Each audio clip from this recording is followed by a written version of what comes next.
Que ce soit dans une période de confinement comme on a connu, ou lors du lancement d'une nouvelle activité, une phase un peu dense pour toi, on a souvent cette facilité à mal manger, à croire que manger rapidement, manger pas cher égale mal manger. Je t'ai réuni 4 personnes dans ce live qui m'ont aidé moi-même personnellement à vraiment changer mes habitudes alimentaires, à y prendre goût, à retrouver le goût à la cuisine et puis même à gagner du temps, à gagner en énergie, à franchement à dépenser moins dans mon alimentation, même à impliquer mes enfants là-dedans. Je te les ai réunis là pendant ce live, pendant une heure et demie, je sais plus, sur le sujet de l'alimentation. Tu vas y découvrir des recettes, tu vas découvrir des où trouver certains aliments, tu vas peut-être entendre parler de nouveaux aliments comme moi, clairement. Donc écoute, je te dis à tout de suite.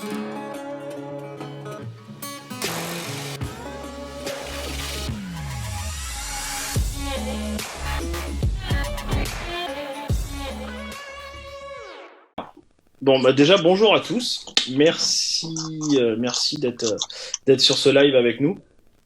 Alors, pourquoi j'ai voulu faire ce live? Euh, L'autre jour, j'ai fait une story, je sais plus quand c'est, il y a 3 4 jours, en disant, je sais plus, ouais, pensez à manger sainement ou un truc comme ça pendant le confinement, profitez-en. Et j'ai eu pas mal de retours, notamment de gens qui me disaient, bah ouais, mais c'est plus facile à dire qu'à faire, c'est compliqué. Et puis les enfants, c'est un peu dur aussi de leur faire prendre de nouvelles habitudes alimentaires, tout ça, tout ça. Et comme c'était les croyances que j'avais moi aussi avant, je me suis dit, tiens, bah, je vais peut-être proposer de réunir les gens qui m'ont aidé à péter ces croyances-là, et puis bah, vous en faire profiter, car vraiment c'est une belle opportunité ce confinement pour justement travailler ce sujet-là, qui en fait est pas si compliqué que ça à travailler. C'est vraiment des petits ajustements à faire, que ce soit sur les pratiques alimentaires, sur aller chercher des aliments auxquels on pense pas forcément, intégrer les enfants dans ce type de routine-là. Donc voilà. Donc autour de la table, donc on a Vanak. Vanak, on le présente plus, hein, c'est une star mondiale. Je sais plus regarder avec tous ces écrans là. Je te jure, je suis un peu comme toi. On a Vanak, donc de la chaîne Prendre sa vie en main, donc qui maîtrise justement de manière un peu holistique tout ce sujet-là et qui est quand même passionné par tout ce qui touche à l'énergie. On peut le dire. D'ailleurs, tu auras ton événement, c'est quand cet été là, en juillet, Ouais, si Dieu veut. si je le veux, ouais. Si Corona veut bien, et donc dédié sur la gestion de l'énergie. On a Aurore qui est une des participantes des 900, qui nous fait l'honneur d'être là. Aurore, je lui ai proposé d'être avec nous parce que elle maîtrise vraiment l'interface entre justement tout ce qui est alimentation, énergie et comment intégrer les enfants. Donc elle travaille beaucoup tout ce qui est bienveillance avec les enfants, ces sujets-là. Et moi, elle m'a beaucoup aidé par ces petits conseils ponctuels comme ça, mais qui changent le quotidien dans les relations avec les enfants. C'est vraiment top. Donc, je lui ai proposé de venir avec nous. Elodie, bon bah Elodie, notre big boss du sport et du mindset, qui était au 900. Donc voilà, coach sportive. Et puis c'est un peu notre fouet en fait, hein. Dès qu'on fait un petit écart, elle est derrière en train de Super image. mais c'est un joli fouet, hein, très joli. Et, Merci.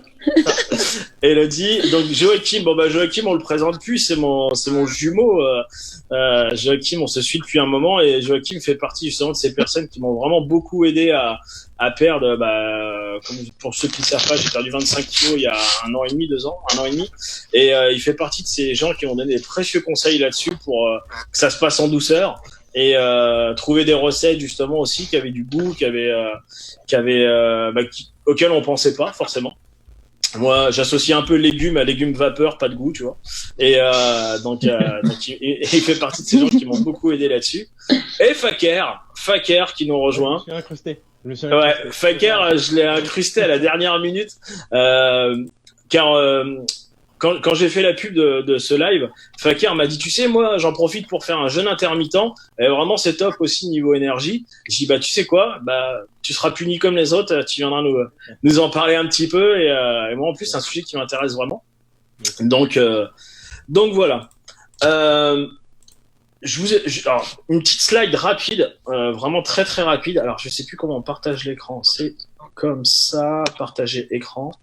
juste vous compreniez bien pourquoi on met autant de valeur sur ce sujet-là. Voilà, si je fais ça, partager écran. Normalement, c'est bon. Normalement, c'est bon. Alors, je regarde juste sur le live, être sûr que. Il y a un petit décalage, mais ça va être bon. Ouais, il y a un petit décalage. Mais... Yes. C'est bon. Mets-toi en mode. C'est bon. plein Ah bah, écran. alors, moi, j'ai un énorme décalage. Qu'est-ce que tu dis, mon Joachim? Tu peux te mettre en plein écran pour qu'on voit un peu mieux. Si je fais ça. Est-ce que c'est mieux comme ça? Yes. Yes. Ouais. Alors, ce que vous voyez là, donc c'est une des slides qu'on avait justement à l'événement Les 900, ce que je voulais vous partager. C'est ce qu'on appelle le modèle de Brooke. Le modèle de Brooke, en fait, comment dire, résume un petit peu nos comportements dans ce schéma un peu cyclique là, qui est que en fait nos pensées vont impacter nos émotions vont impacter nos actions vont impacter nos résultats, et ces fameux résultats vont impacter nos pensées. Pour reprendre le sujet qui nous concerne aujourd'hui, partons des actions. En admettant qu'on va manger un truc bien gras, par exemple le midi, ça fait partie des croyances que j'avais aussi, moi, de croire que le coup de barre d'après manger était normal. En fait, si j'avais pas un gros coup de barre après manger, je me dis, ah, c'est que j'ai pas assez mangé ou j'ai mal mangé, en fait. J'avais pas compris que non, justement, c'est parce qu'on mangeait mal qu'on avait ce coup de barre. Parce qu'en fait, normalement, pendant le processus de digestion, justement, c'est là où on va prendre toute l'énergie. Donc, même si le processus de digestion va consommer un peu d'énergie, logiquement, ce qu'on va intégrer, ça va nous donner de l'énergie. On n'est pas censé avoir ce coup de barre. Et donc, si on reprend le modèle de Brooke sur ce qu'on discute, c'est que si on va manger mal, eh ben en fait le résultat, ça va être quoi? On va se retrouver un petit peu en mode dans le canapé, rien envie de faire, en mode soit taper un Netflix ou quoi. On va commencer à se dire bon bah ouais, alors encore une journée qui passe à pas faire grand chose, puis je sais pas ce que j'ai envie de rien en ce moment. Et bah du coup on va se mettre dans des émotions un peu négatives, un peu dépressives justement. Et ces émotions dépressives, cette déprime va faire qu'on va faire quoi? On va se réfugier dans de la mauvaise nourriture souvent. On va manger mal. Et en fait, du coup, la boucle est bouclée. Manger mal fait qu'on va se mettre dans des situations où on va pas avoir envie de faire grand chose. Le fait de faire ça fait qu'on va se dire bon bah voilà, j'avais raison, je suis un peu une merde, et et puis les journées elles se ressemblent, et puis voilà, et puis j'ai envie de rien en ce moment, fait qu'on va déprimer. Le fait de déprimer fait qu'on va manger mal. L'objet ici, c'est de casser ce schéma-là, parce qu'en fait, c'est un cercle vicieux en soi. Hein. C'est que plus on va rester dans ce schéma-là, et plus ça va être compliqué d'en sortir. L'action qu'on peut faire, le levier qu'on a, c'est d'aller justement modifier cette partie action. Et donc là, pour ce qui nous concerne, d'aller modifier un peu notre alimentation, histoire que justement on ait moins ce coup de barre et plus de pics d'énergie. Que ce qui va se passer, c'est qu'on va se mettre à faire plus de choses, et plus de choses, plus de changements. C'est qu'on va se retrouver à avoir envie de ranger la maison, redonner un coup de peinture. Enfin, vraiment, en fait, on va déborder d'énergie. Et on va se dire, vraiment, on va se sentir dans une bonne dynamique. Et en termes d'émotion, voilà, on est plutôt dans une émotion justement énergisante, dynamisante, et on va y aller. Donc c'est pour ça que je voulais vraiment faire ce live avec vous, pour qu'on profite de ce confinement, pour aller justement, je crois que j'avais fait, voilà, en fait, j'avais prévu un petit slide rapide après, c'était voilà, aller voir quel type d'alimentation on peut changer. Où est-ce qu'on peut la trouver? Parce que on est quand même dans une période de confinement aussi, donc on va avoir tendance à se dire ouais, mais c'est plus compliqué d'aller trouver des légumes, c'est plus compliqué d'aller trouver ce type d'aliments-là. On va vous présenter des aliments auxquels vous avez peut-être pas pensé, vous allez dire ouais, mais moi je trouve ça où? Voilà, c'est l'idée de ce live, c'est de voir tout ça, et pour aller justement modifier ce levier action qui est mieux manger pendant cette période de confinement, et profiter de ce confinement pour se refaire une santé pour nous, notre couple, et les enfants et la famille. Voilà. Est-ce que vous avez déjà des questions sur cette première partie? Sinon, un thé à l'amande, des œufs comme dans le désert, et on est bon. Ouais, Manu. Et est-ce que vous avez des questions sur cette première partie? Sinon, on va taper dedans. Et alors, comme il y a un petit décalage, je me permets, j'attends un tout petit peu. Je remonte juste voir est-ce qu'on en a eu. Antoine. propose d'avancer, Julien, et je t'invite. Ok, top, ouais, super, merci. Alors, du coup, pour commencer, bah, en fait, je l'aurais bien fait un peu en termes de chronologie par rapport à le schéma que j'ai connu moi. Et je voulais proposer à Joachim de commencer justement sur Joachim, en ce moment, concrètement, tu manges quoi? Comment tu fais tes courses? Pourquoi? Et voilà. En fait, c'est assez simple. Je sais pas si vous m'entendez correctement. Ouais. On t'entend très bien. Ok. Donc c'est assez simple en fait. Moi, j'ai pas changé mes habitudes parce que, enfin, pas parce qu'il y a le coronavirus et qu'on est confiné chez nous qu'en fait on doit absolument changer nos habitudes. Moi, j'ai toujours fait comme ça en fait depuis maintenant 3 ou 4 ans en fait. En fait, le problème que vous avez entendu à la télé et tout, avec les pâtes, il manque ça dans les rayons, il manque ci, en fait. Ben, tout ce que les gens ont acheté, eh bien, ce sont des choses qui ne sont pas très bonnes pour la santé, en fait. Du coup, moi, quand je fais mes courses, eh bien, j'aime bien. Je suis allé hier parce que justement, il y a personne dans les rayons, c'est super. Et en plus de ça, eh bien, tous les bons aliments sont disponibles et en grosse quantité, puisque personne n'en prend. Voilà, pour le moment, moi c'est ce que je fais en fait. Alors je fais mes courses à Leclerc, je fais mes courses au magasin bio, une grande partie au magasin bio et après le reste sur Leclerc. Donc concrètement, t'achètes quoi par exemple? Alors je me permets, j'ai oublié un point très important quand même sur le début de ce live, c'est que tout ce qu'on vous apporte là, c'est des conseils. C'est juste un retour d'expérience de nous. Ça remplace pas un avis médical. Si vous avez des doutes par rapport à, parce que voilà, je voyais des commentaires comme Dominique merci pour ton commentaire, Dominique. Justement, effectivement, là, on vous partage un retour d'expérience. C'est pas une science générale. Ça remplacera jamais un avis médical. Ça, en plus, bah, vraiment, chacun a une situation différente. Ça dépend aussi du contexte, si on est faible, si cela. Donc, vraiment, voyez vraiment ça comme c'est là notre retour d'expérience sur les pratiques qu'on fait pour nous. Mais si vous avez le moindre doute ou quoi, je vous conseille d'aller plutôt aller en parler à votre médecin traitant pour voir justement si c'est adapté. Oui, en effet, tu as raison de préciser ça parce que j'ai pas envie d'avoir des problèmes derrière si vous avez des problèmes de santé. Bien que les conseils. Voilà, c'est ça le disclaimer.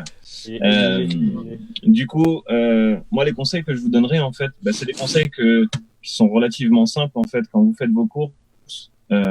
C'est un peu comme tout, en fait. On dit souvent que quand beaucoup de gens achètent quelque chose, eh bien, généralement, vaut mieux se détourner de la chose et prendre autre chose. Eh bien, c'est le même principe. Les gens achètent des pâtes, eh bien, achetez-vous du quinoa, par exemple, ou des lentilles, ou, du boulgour, des choses comme ça. D'accord? C'est des choses qui vont être, pas du boulgour, mais du millet, et qui va être beaucoup mieux que de manger des pâtes qui sont pas forcément très bonnes pour la santé, parce que qui vont faire augmenter votre glycémie, et c'est vraiment pas cool en fait, vous allez avoir une sensation de faim, d'être gavé, et puis une grosse sensation de faim parce que justement votre pancréas va envoyer de l'insuline à fond, et du coup vous allez avoir plus facilement une sensation de faim. Donc remplacez les pâtes par, moi je remplace personnellement par du quinoa, qui est très bon, qui est très riche en fer, en zinc, etc. Riche en fibres, qui va vous permettre d'avoir une sensation d'être calé, en fait, mais sans forcément beaucoup manger. Justement, oui. Juste pour parce que ça réagit à ce que tu dis. Alors déjà, j'ai une première réaction, c'est que effectivement, quand je suis allé faire les courses, c'est que je me suis orienté un peu sur ce qu'on avait discuté, plutôt privilégier tout ce qui était quinoa, boulgour et tout. Alors l'avantage, c'est que là, il n'y avait pas de Les rayons étaient pleins à cet endroit-là. Par rapport aux rayons pâtes, l'avantage c'est que vous allez en trouver, hein, parce que comme tu l'as si bien dit, c'est que les gens se jettent pas dessus en ce moment. Et alors que ça cale aussi bien, tu peux faire le même type de recette et c'est plus sain. Juste, il y a Isabelle qui demande, je voudrais profiter de cela pour acheter les bonnes choses ce midi vu qu'elle va faire ses courses. À penser à acheter des légumes surgelés Picard. Est-ce que tu aurais une petite enfin, je sais pas, des conseils par rapport à ça, sur quel type de légumes prendre, ou justement, est-ce que les légumes surgelés, au contraire, c'est pas forcément ce que tu conseilles? Alors, justement, au contraire, j'aurais tendance à préférer les légumes surgelés, moi, tout simplement parce que, eh bien, ils sont moins traités, en fait, ces légumes. Donc, une fois une fois produits, eh bien, ils sont directement coupés et mis en congélation, plutôt que, comment dire, sortis de production, ils vont être traités pour pouvoir durer un maximum de temps dans les rayons et être jolis, être brillants, des choses comme ça. Du coup, Parce que le traitement se fait pas comment dire, enfin, il doit y avoir quand même une partie de traitement avant, mais c'est qu'il y a un traitement après cueillette, en fait, c'est ça? oui, en effet, en fait, il y a un traitement avant, pendant et après cueillette. D'accord. Donc, en fait, vous bouffez des produits. En fait, vous bouffez plus de produits que de légumes. Alors que là, on va supprimer la dernière étape. Bon, de préférence, faut privilégier le bio. Hein. Le bio, certes, il y a toujours un petit peu de produits chimiques dedans, mais il y en a beaucoup moins que si vous ne prenez pas bio, en fait. Et puis Et donc, la en fait, surgélation permet d'avoir les aliments avec leur maximum de vitamines exactement. avant qu'ils ne soient perdus aussi dans tout le processus de transport et tout, qui est induit par la grande distribution habituelle, quoi. Donc moi personnellement, et l'avantage du surgelé, c'est que bah, tu l'achètes et tu peux le remettre dans ton congélateur par définition, et du coup ça se conserve quand même mieux sur le long terme. Donc si vous avez Tout la à fait. chance d'avoir un congélateur, moi, comme Isabelle, je privilégie aussi euh, les légumes chez Picard. Ouais. Je fais pas Mhm. que ça, mais c'est un moyen de détourner, en cette période de confinement, la chose. Ah, Après, il y a il une y a chose. deux questions qui sont un peu similaires là. Enfin, je pense qu'on peut regrouper. Isabelle te dit justement le quinoa, comment tu le cuisines? Est-ce que tu le cuisines tout seul? Et Antoine qui te demande justement, est-ce que tu auras un exemple de plat un peu aussi commun que des pâtes bolognaises? Tu ferais quoi par exemple à la place? Bah, il y a un plat tout simple et justement j'ai pensé à il y a un plat tout simple. Vous prenez vous avez de quoi noter ou j'enverrai par Bah, ou message. sinon, est-ce que ouais, tu voudras bien à la rigueur nous partager la recette après, mais tu peux déjà, si tu peux déjà le dire comme ça Ouais, bien rapidement. sûr.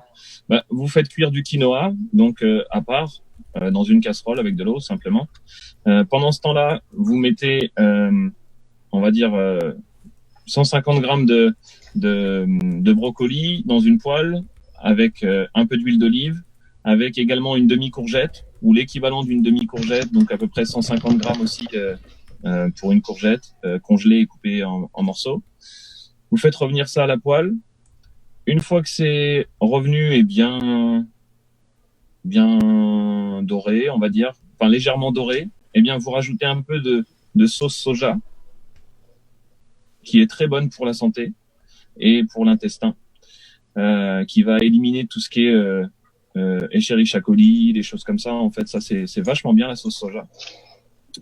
Euh, un petit peu de citron, un petit peu de jus de citron, un demi-citron, vous le pressez, vous versez dessus, vous laissez dorer encore un petit peu. Une fois que les aliments sont un peu marrons parce qu'ils ont absorbé la sauce soja, eh bien, vous coupez le gaz et là, vous ajoutez le quinoa dedans. Une fois le quinoa bien mélangé dedans, eh bien, il y a un aliment que je kiffe par-dessus tout et qui est vraiment très très bon pour la santé. Ça peut paraître un peu gras, mais vraiment très bon parce que c'est du bon gras. Eh bien, c'est du beurre de. Alors, vous pouvez choisir du beurre d'amande, du beurre de noix de cajou, ou alors de la purée de sésame. Et tu trouves ça où? La purée de sésame, vous trouvez ça généralement au magasin bio, mais maintenant on en trouve également à Leclerc. Bon, c'est un peu plus cher à Leclerc qu'au magasin bio. Pareil pour la purée d'amande, enfin pour le beurre d'amande et pour noix de cajou. Moi, je conseille au magasin bio, c'est vraiment moins cher que Leclerc, par exemple. Yes, top. T'as deux Et donc, questions qui sont. Ah oui, pardon, ouais, tu n'avais pas fini la recette. les proportions, je vous les donnerai un peu plus détaillées sur l'écrit. Okay. Tu as deux questions qui sont arrivées justement sur ce que tu disais. On Ouais. te demandait qu'est-ce que tu penses des pâtes, tu sais, à base de lentilles corail par exemple, et choses comme ça, de farine de lentilles corail. Et il y avait Dominique qui, oui, disait justement quand on parlait des légumes surgelés, effectivement, on privilégiait les légumes bruts plutôt que les légumes empoilés. Oui, tout à fait. Oui, éviter tout ce qui est transformé. Donc déjà, les pâtes lentilles corail là, moi j'évite, d'accord. Ça reste transformé, on ne sait pas ce qu'ils ajoutent dedans. Donc moi je préfère prendre des lentilles corail et les faire cuire en lentilles corail. Voilà. Ok, merci Joachim. Bon, de toute façon, tu pourras interagir quand tu veux. Dans les autres, comment dire, participants, là, vous avez un complément ajouté justement sur le côté recette là que Joachim parlait sur justement des ingrédients que vous utilisez régulièrement ou un plat que vous raffolez. Par exemple, là, Joachim nous parlait de justement cette recette à base de quinoa. Vous avez un plat justement plutôt healthy que vous adorez faire régulièrement, que vos enfants adorent? Alors moi, il y a un principe de base que j'adore, c'est en gros tout ce qui est fast-food très transformé, ça a une couleur en général qui va aller vers le jaune, vers le marron clair, des trucs comme ça. Si je vous montre juste, j'ai juste tapé fast-food et que je vous montre à l'écran ça, alors attendez, il faut que je le partage sur le Zoom pour que tout le monde puisse voir. Je vais partager l'écran, ouais. Je vais faire ça, comme ça. Si je vous montre juste cette image, ben voilà, il y a cette tendance de jaune qui va venir, alors que si on va taper alimentation équilibrée, ben on va avoir tout plein de couleurs. Et il y a un plat, enfin une tendance que j'aime par-dessus tout en ce moment, c'est tout ce qui est Pokéball. En fait, c'est tout simplement un bol ou un petit saladier dans lequel on va rajouter tout plein de choses. Et mon principe de base, c'est plus il va y avoir de couleurs, plus ça va être bon pour la santé. Et dans tout ça, donc il va y avoir des légumes crus, enfin beaucoup de crus. Il va y avoir éventuellement un peu de viande, mais j'ai tendance aussi à éliminer, voire enfin à diminuer, voire éliminer la viande. Et après, bah, faut un peu de protéines au travers de tout ce qui est pois chiches, tout ce qui est légumineuses. Joachim en a parlé par rapport aux lentilles corail, etc. Mais en fait, moi, mon principe de base, c'est ça. Rajouter un maximum de couleurs dans l'assiette.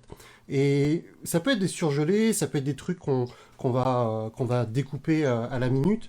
Mais en fait, moi, j'adore découper, j'adore cuisiner. Et juste ça, max de couleurs. Et contrairement à ma tête, de moins en moins de jaune. Voilà. N'importe quoi. C'est vraiment... Non, mais c'est génial ou alors du bon jaune, comme le maïs, Voilà. Ah, mais il y a le bon jaune et le mauvais jaune, quand même. Je regardais, qu'est-ce que... Je voudrais rajouter un petit truc aussi, Julien. Ouais, vas-y. Parce que, comment dire, il y a des choses, en fait, qu'il vaudrait mieux éviter de manger aussi. Mm-hmm. Du style... alors, moi, je conseille les produits laitiers. On supprime. C'est beaucoup mieux déjà pour votre peau, mais aussi pour votre estomac et pour autre chose, pour votre corps tout simplement.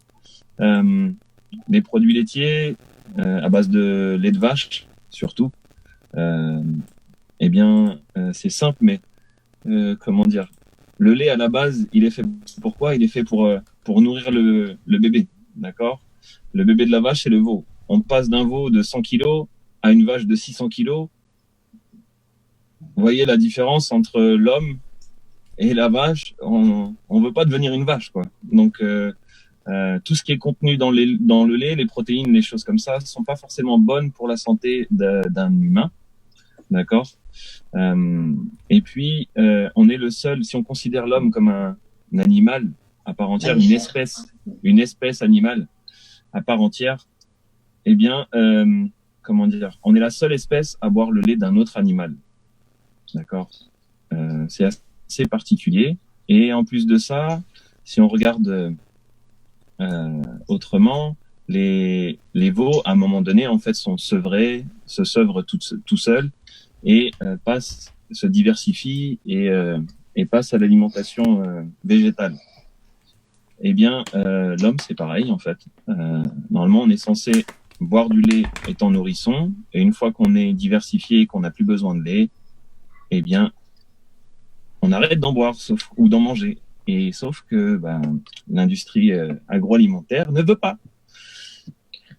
Et du coup, par quoi tu remplacerais, Joachim? Eh bien, moi, je remplace par des laits végétaux, en fait, comme le lait d'amande, qui est très, très bon, j'aime beaucoup. Le lait de noix de cajou, qu'on peut faire soi-même, qui est très simple. Il suffit de mettre une poignée de noix de cajou, de l'eau, dans un mixeur, mixer et boire. C'est très, très bon. Moi, j'ai une préférence pour le lait d'avoine, qui est un peu plus, qui est moins goûteux. Enfin, le lait d'amande, Ouais. faut aimer, hein. Mais c'est vrai que le lait d'amande a un goût assez prononcé, alors que le lait d'avoine est assez neutre. Et du coup, le passage au lait d'avoine a été plus facile pour moi. Ouais. Moi, j'ai eu du mal avec le lait de soja, moi. Le lait de soja, au début, j'ai eu du mal. Et puis, je m'en suis accommodé. Et le lait d'amande, alors, je sais pas quel lait d'amande tu utilises, Vanak, mais quand tu regardes bien, pareil, le lait d'amande qu'il y a dans le commerce, alors c'est toujours mieux que le lait de vache, hein, mais j'ai tendance à ne pas privilégier celui-là parce que il y a seulement 2% d'amande dans le lait d'amande, ce que je trouve complètement aberrant. Alors ça s'appelle même pas lait d'amande C'est maintenant. boisson à l'amande. Ouais, boisson à l'amande. Ouais. Parce que ça a été retiré, ils ont plus le droit de mettre lait d'amande. Et j'ai essayé de faire du lait d'amande moi-même. Alors c'est assez compliqué. Bon, je vais vous le dire rapidement. Un bol, des amandes, vous remplissez d'eau, vous laissez tremper pendant 24 heures, vous videz l'eau, les amandes ont gonflé, vous mettez les amandes dans un mixeur avec de l'eau encore, de la nouvelle eau, vous mixez. Et après, c'est là que ça devient le plus compliqué, en fait. C'est que il faut passer les amandes, enfin le lait, en fait, dans un espèce de, je sais plus comment on appelle ça. Dans une étamine. Oh, oui, un sac à lait. Ouais, un sac à lait ou un truc comme ça. Ils vendent ça au magasin bio. Ouais. On peut le faire avec un chiffon propre aussi. Hein. Ouais, ça marche aussi. Moi, je l'ai fait avec un collant, tu vois, avec un collant de menthol. Donc... et donc, vous pressez, vous serrez. Un chinois. Coule. C'est vrai qu'on peut dire, on appelle ça un chinois, hein, désolé. Ouais. Vous récupérez le lait et le lait, il a un goût. Toi qui aimes pas trop le goût d'amande, enfin le lait d'amande, Vanak, tu devrais goûter ça. C'est très très bon. Et en plus, avec la poudre d'amande qui reste derrière, eh bien, on peut faire des gâteaux. Ouais, c'est ce que Xavier justement disait dans les commentaires. Il disait, attends, j'ai perdu. Le lait d'amande frais est super bon. Et je réutilise le concassé d'amande dans un gâteau protéine avec de la banane, par exemple. Yes, exactement. Et pour revenir aux légumes surgelés, nous, il y a un truc qu'on fait beaucoup aussi, c'est que par exemple, on va aller acheter des légumes frais en fait sur le marché ou sur une étale, et en fait, on va en prendre en grosse quantité et on les congèle nous en fait aussi. Ouais. Que Xavier justement disait dans le. Ben, vaut mieux acheter. Ah, j'entends ton retour. Ouais, c'est. Ouais, okay. Moi aussi. Vaut mieux acheter justement quand on veut des légumes frais, vaut mieux aller sur le marché et acheter des légumes. Alors pas aux gros commerçants, mais aux petits commerçants du coin en fait, qui vont. Déjà, ça va éviter tous les transports. Et puis donc qui dit transport dit produits rajoutés pour que ça tienne durant le transport. Et en plus de ça, eh bien, déjà on fait marcher l'économie locale et les produits sont de meilleure qualité en fait. Voilà. simplement. Ah, il y a Anne-Laure qui. Alors déjà, je remercie Dominique, merci beaucoup hein, pour. Il est très actif sur les commentaires. Il rajoute euh, comment dire, il complète justement avec un aspect un petit peu plus médical et professionnel. Donc merci beaucoup pour tout ce que tu rajoutes, Dominique, c'est vraiment top. Et Anne-Laure qui pose la question, j'y arrive dans le quotidien, mais justement quand il y a un apéro entre amis, alors logiquement t'en as pas beaucoup en ce moment, hein. C'est clair. Logiquement t'en as pas beaucoup, même si t'as le droit de prendre l'apéro tout seul, tu vas me dire t'as raison. Mais du coup est-ce que justement vous avez des exemples ou des idées de recettes qu'on peut faire comme ça un soir à l'apéro? Moi, ce qui me vient en premier, là, c'est, je sais que j'adore faire ça, juste des carottes et puis, tu vois, par exemple, des brocolis à tremper dans une petite sauce citronnée et tout, c'est juste délicieux. Carottes Après, bâtonnées. j'aurais envie de dire les noix de cajou et tout ça, mais je sais qu'Elodie va me regarder. Voilà. Mais c'est bon les noix de cajou. C'est très bon, les noix de cajou, Elodie, non? Non salé, hein. Pas trop et non salé. Et puis pas trop. Les gens ont tendance à prendre beaucoup plus que prévu. 2, 3, enfin, c'est hyper riche. Donc, faut faire attention à la quantité aussi. Ouais. En termes de calories, c'est riche quand même, la noix de cajou. C'est ça qu'il faut faire attention. Au niveau des calories aussi. Quand on fait pas d'activité physique ou quand on en fait. Ça dépend aussi. Il y a ça à mesurer. Quelqu'un qui fait pas d'activité physique, quelqu'un qui fait c'est pas la même, le même apport. Quelqu'un qui en fait peu, là, comme beaucoup de gens en ce moment, du coup, tu conseillerais de prendre quelle quantité, par exemple? Ou de pas dépasser quelle quantité? Pour juste la noix de cajou ou pour Ouais, noix de cajou, par exemple. Bah, moi, j'en prendrais pas du tout parce que s'il y a pas d'activité physique, il y a pas d'intérêt. Noix de cajou le soir, tu vois. Par contre, tout ce qui est légumes, c'est bien ce que vous disiez tout à l'heure, tout ce qui est radis, cru, du chou, brocoli aussi, pourquoi pas. J'ai jamais testé cru.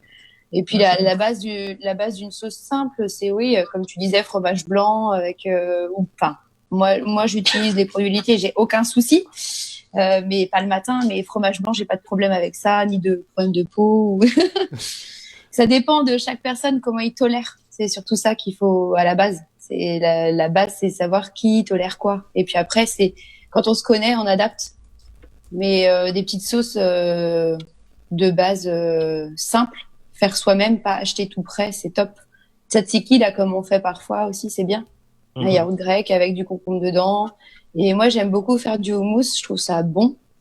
Et bah, comme on disait avec c'est Joachim tout à l'heure, les pois chiches, je fais ça tout le temps. Les falafels, hyper simples à faire. Les pois chiches, vous les mixez. Vous rajoutez plein d'épices. Et vous mettez ça au four. Moi, je mets un petit peu d'huile d'olive quand même dessus pour que ça croustille, que ça soit... Enfin, sur le dessus, que ça croustille, à l'intérieur, que ça reste moelleux, et c'est super bon à l'apéro. Et franchement, ça tient bien au corps. T'as pas faim du tout de bouffer des curly ou des trucs comme ça, ou des gâteaux. T'as même plus envie, parce que c'est tout ce qui croustille, c'est trop rapide après. Donc, tu vas plus vite. Alors que le pois chiche, déjà, tu vas le sentir passer. T'en manges une boulette, 2 boulettes, terminé, au revoir. C'est un peu c'est les acras healthy, quoi, en fait, quoi. Ouais, ça ressemble. Ça donne envie en plus, comme disait Vanessa, c'est que les couleurs, ça donne envie de manger tout, quoi. Carottes, orange, machin et tout. Et puis, bah, le fait de mâcher des légumes croquants, c'est ce que je dis à mes clientes. Bah, ça prend vachement plus de temps. Le temps de les faire passer, la digestion, etc. Donc, le phénomène de satiété arrive plus vite pour un légume croquant. Vous en pensez quoi? Il y a un aliment que je boudais vraiment avant et j'aimerais bien avoir votre retour là-dessus. Et j'ai appris à le cuisiner en fait, c'est le tofu. C'est quelque chose que vraiment au début je savais pas cuisiner, donc je voyais ça comme un truc enfin pas de goût, pas de saveur et pas très très bon quoi. Et en fait c'est vrai qu'en apprenant à le cuisiner, en le faisant mariner un petit peu avant ou en rajoutant des épices, c'est un truc qu'on a intégré un peu plus dans notre alimentation, notamment pour remplacer la viande. Et enfin moi je trouve vraiment top. Vous en pensez quoi du tofu? Moi, j'aime bien, personnellement, j'aime beaucoup le tofu.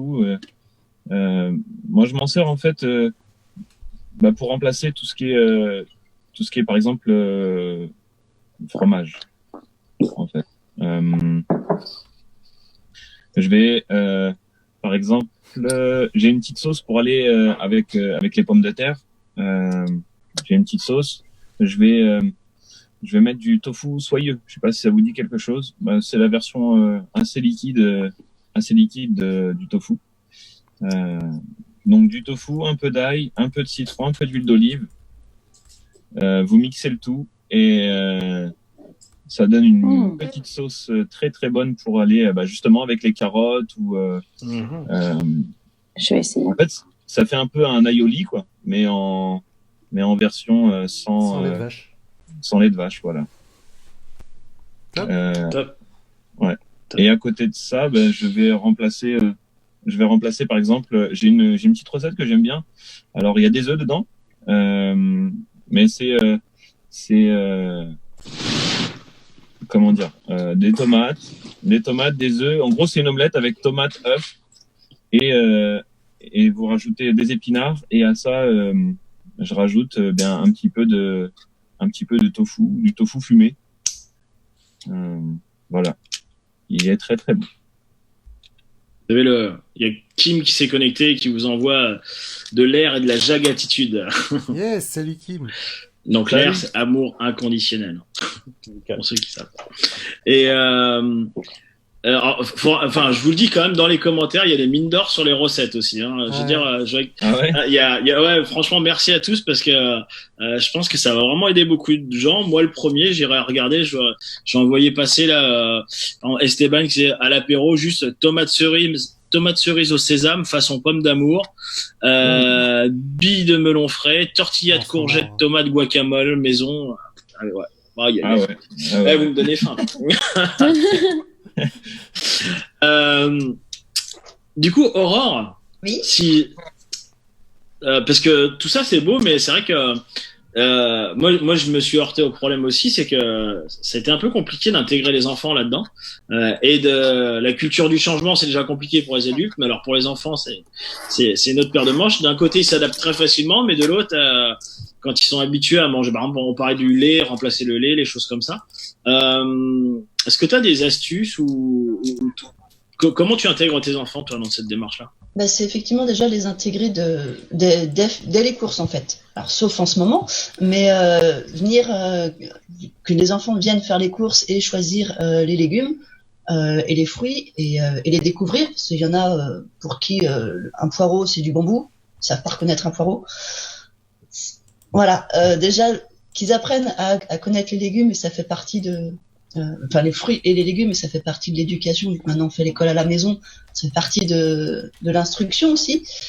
Et puis après, mais même dès tout petit, les faire participer à la cuisine. Et si on veut pas, s'ils sont trop petits pour utiliser un couteau, ils peuvent tourner le bouton du mixeur. Ils adorent ça. Les enfants, ils ont envie de participer, ils ont envie de contribuer. J'ai vu aucun enfant qui a pas envie de faire en fait. Vraiment. Ça veut pas dire qu'il faut tout leur laisser faire. Ils vont pas prendre la casserole d'eau bouillante à 2 ans, ils vont pas faire cuire les pâtes. Mais ils peuvent toujours faire quelque chose. Ils peuvent toujours faire quelque chose. Et pour je pensais à couper par exemple, il y a je vais vous mettre dans les commentaires, il y a des petites choses qui sont très bien et tout à fait sécurisées. Attendez. Hop. Alors c'est un lien, j'ai pas de.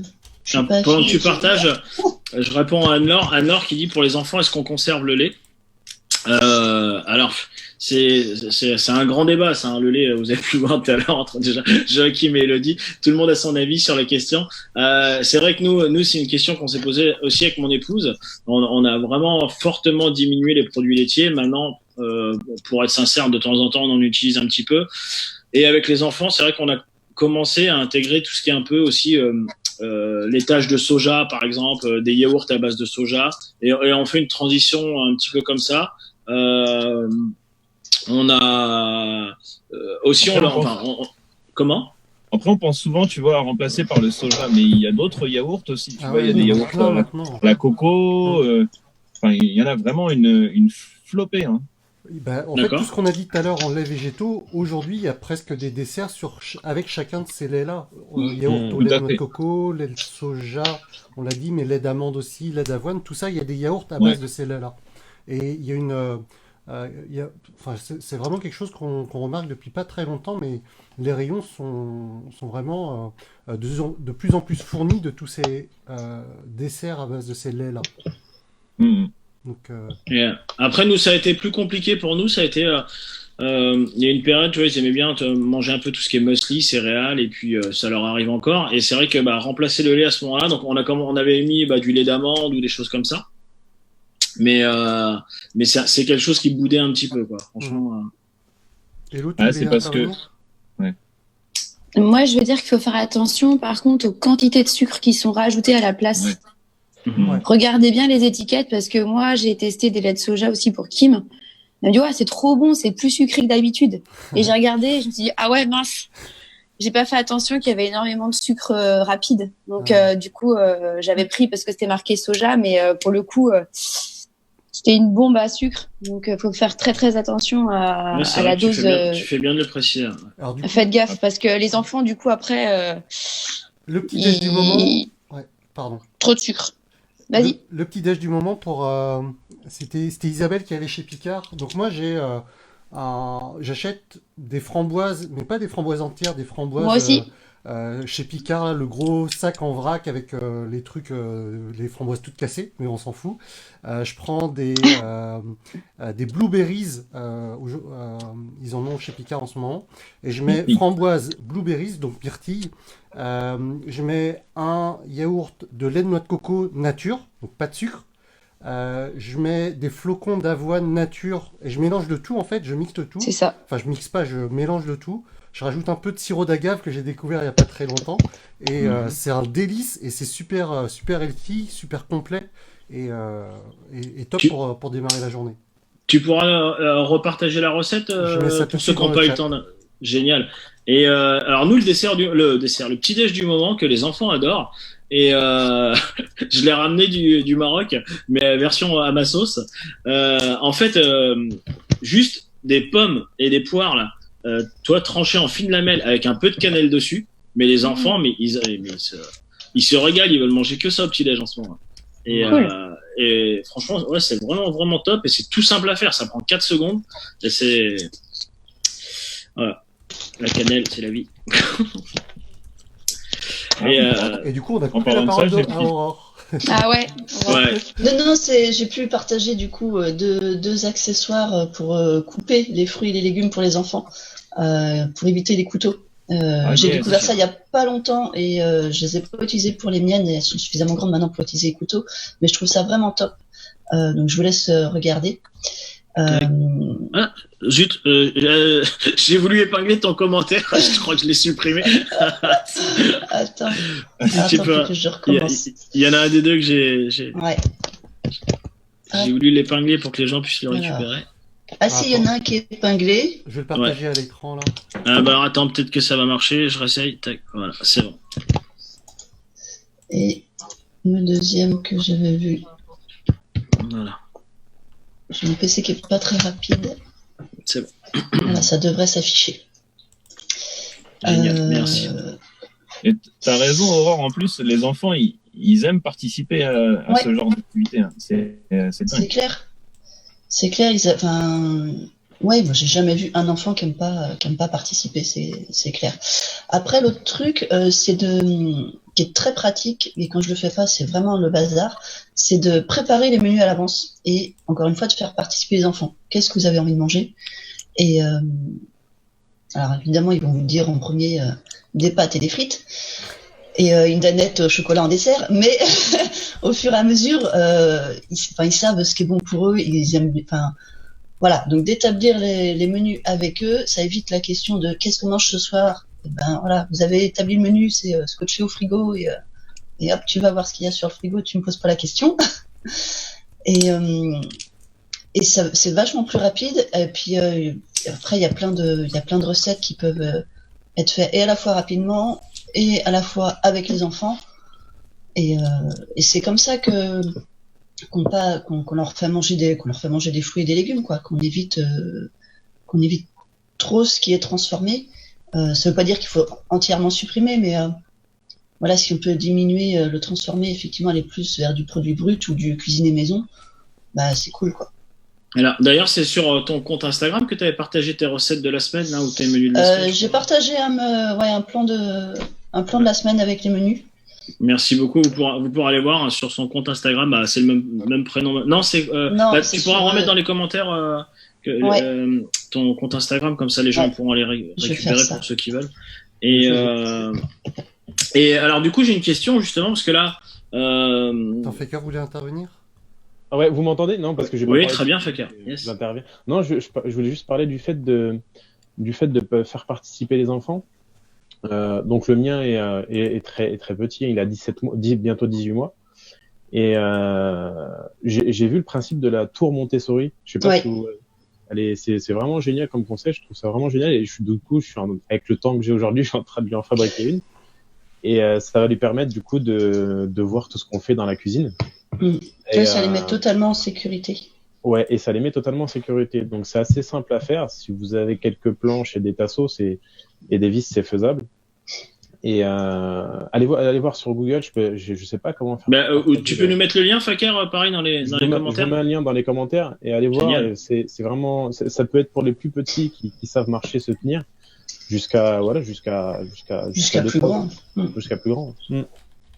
Ouais, top. Ouais, j'ai découvert ça il y a pas longtemps. Je crois que c'était chez Pierre Peignet que j'avais vu ça. La tour Montessori là, et Ouais. j'ai trouvé ça terrible. Ouais, c'est vraiment génial. Et du coup, j'avais une question parce que là, on est en période de confinement justement. C'est un peu plus dur d'aller faire les courses. Si vous deviez chacun privilégier un aliment, là, ou conseiller un aliment justement à avoir un peu plus dans ses placards, en admettant qu'on est parti par exemple pour plusieurs semaines, je sais pas. Il y a quand même un risque. Hein. Du coup, quel aliment vous conseilleriez justement d'avoir en plus grosse quantité? Là, les gens se sont jetés sur les pâtes parce que pâtes et riz, bah voilà, on voit conservation longue et exactement. Chacun votre tour, si vous deviez conseiller un aliment, ce serait quoi, Vanak, par exemple? Lentilles. Des lentilles? T'as dit un aliment, hein, lentilles. Ouais, mais après, ouais, lentilles corail, lentilles classiques, tout type de lentilles, quoi. Ok, Aura? Eh ben, j'aurais dit la même chose. Perdu. Si je dois en choisir un autre. Si t'en avais un autre. Vas-y, dis lentilles, je dis pois chiche. Ah non! Laisse-moi le quinoa. Laisse-moi le Ah ouais, mais là, vous me laissez plus beaucoup de choix quand même. Bon, bah, légumineuse en fait. Ouais. Attends, je réfléchis. Qu'est-ce que j'ai mis dans mes menus? Je ne sais plus, moi. Patate douce. Patate douce. Ah, je suis en train de voir que j'ai fait une erreur en plus dans mon menu de la semaine. Je Vas-y, le vois corrige comme ça, un... reviens. Ouais, patate douce. Patate douce, j'aime bien. Donc, ouais, ouais, effectivement, ça se conserve bien en plus et ça se cuisine assez facilement et les enfants adorent ça en plus. Mm. Fakir, Oui, aussi, une petite pensée pour Elodie, les carottes. Ah. Ah ouais. J'ai racheté 1,5 kg de carottes. Fakir, du coup, si tu devais conseiller un aliment qui se garde bien, là, justement, et après-midi. Moi, j'aurais choisi le blé. Le blé. Le blé, mais aussi, je rejoins aussi vraiment beaucoup les légumineuses, comme disait Vanak, les lentilles, c'est vrai, ça se conserve bien, ça se conserve très longtemps et après, voilà, j'espère que le confinement va pas durer 5 ans, mais. Alors, une petite astuce pour les lentilles, moi, qu'on nous a donné, c'est que ça peut arriver justement quand tu les gardes un peu trop longtemps, tu sais que tu as des petites bêtes qui viennent se mettre dedans. Et en fait, pour tout ce qui est lentilles, pois chiches ou quoi, c'est de les passer au congélateur. On peut les passer au congélateur, par exemple, 24 heures ou quoi, tu vois, la nuit d'avant. Et c'est pas forcément très grave que, tu vois, ce soit après redécongelé ou quoi, mais où on peut aussi les laisser au congélateur. Mais ça permet de tuer un peu justement quand il y a des petites bébêtes qui viennent se mettre. Haricots rouges aussi. Haricots rouges. On peut en faire, on peut faire sous plusieurs formes. Ça peut être, on peut faire des steaks d'haricots rouges. Tu peux faire, tu peux faire un chili avec sans viande. Tu peux faire plein de choses. Chili sin carne. Ouais. Exactement. Du coup, qui c'est Elodie, toi, donc carottes, tu nous disais? Non, Non, Ouais, non. J'ai je dit veux les mes- pois chiches, moi. Je veux mes pois chiches. En confinement, ouais, c'est plus nourrissant. La carotte, je vais mourir. Je vais pas avoir assez à manger. Donc, je choisis les pois chiches. Comme ça, je peux les faire sous plein de formes. Donc falafel, Ouais. mousse. Voilà. Ouais, Et toi, carrément. Joachim? Eh bien, moi, je vais dire dernière chose, c'est pois cassé. Tiens. Ah, t'as remplacé le quinoa, du coup, t'as dit, allez, hop. Bah, le quinoa, on le sait tous en fait. C'est bon, mais les pois cassés, ça déchire. C'est vrai que les pois cassés, c'est bon aussi. J'adore ça. Top. Il y a une question intéressante là justement, Stéphanie qui dit, vous pensez quoi des jus de fruits frais le matin avec un extracteur par exemple, type orange, carotte, pomme. Alors, moi c'est quelque chose que j'ai tendance à faire régulièrement avant et on m'avait mis un peu en garde là-dessus. On m'avait dit attention, oui c'est très bon. Par contre, ça fait comme un gros pic de sucre. Voilà, à faire de temps en temps, c'est bien, mais pas trop régulièrement. Et puis quand on le fait, faire attention à justement à pas l'accompagner de trop de sucre à côté ou quoi, parce que ça fait vraiment un gros pic de sucre. Elodie, t'en penses quoi, toi?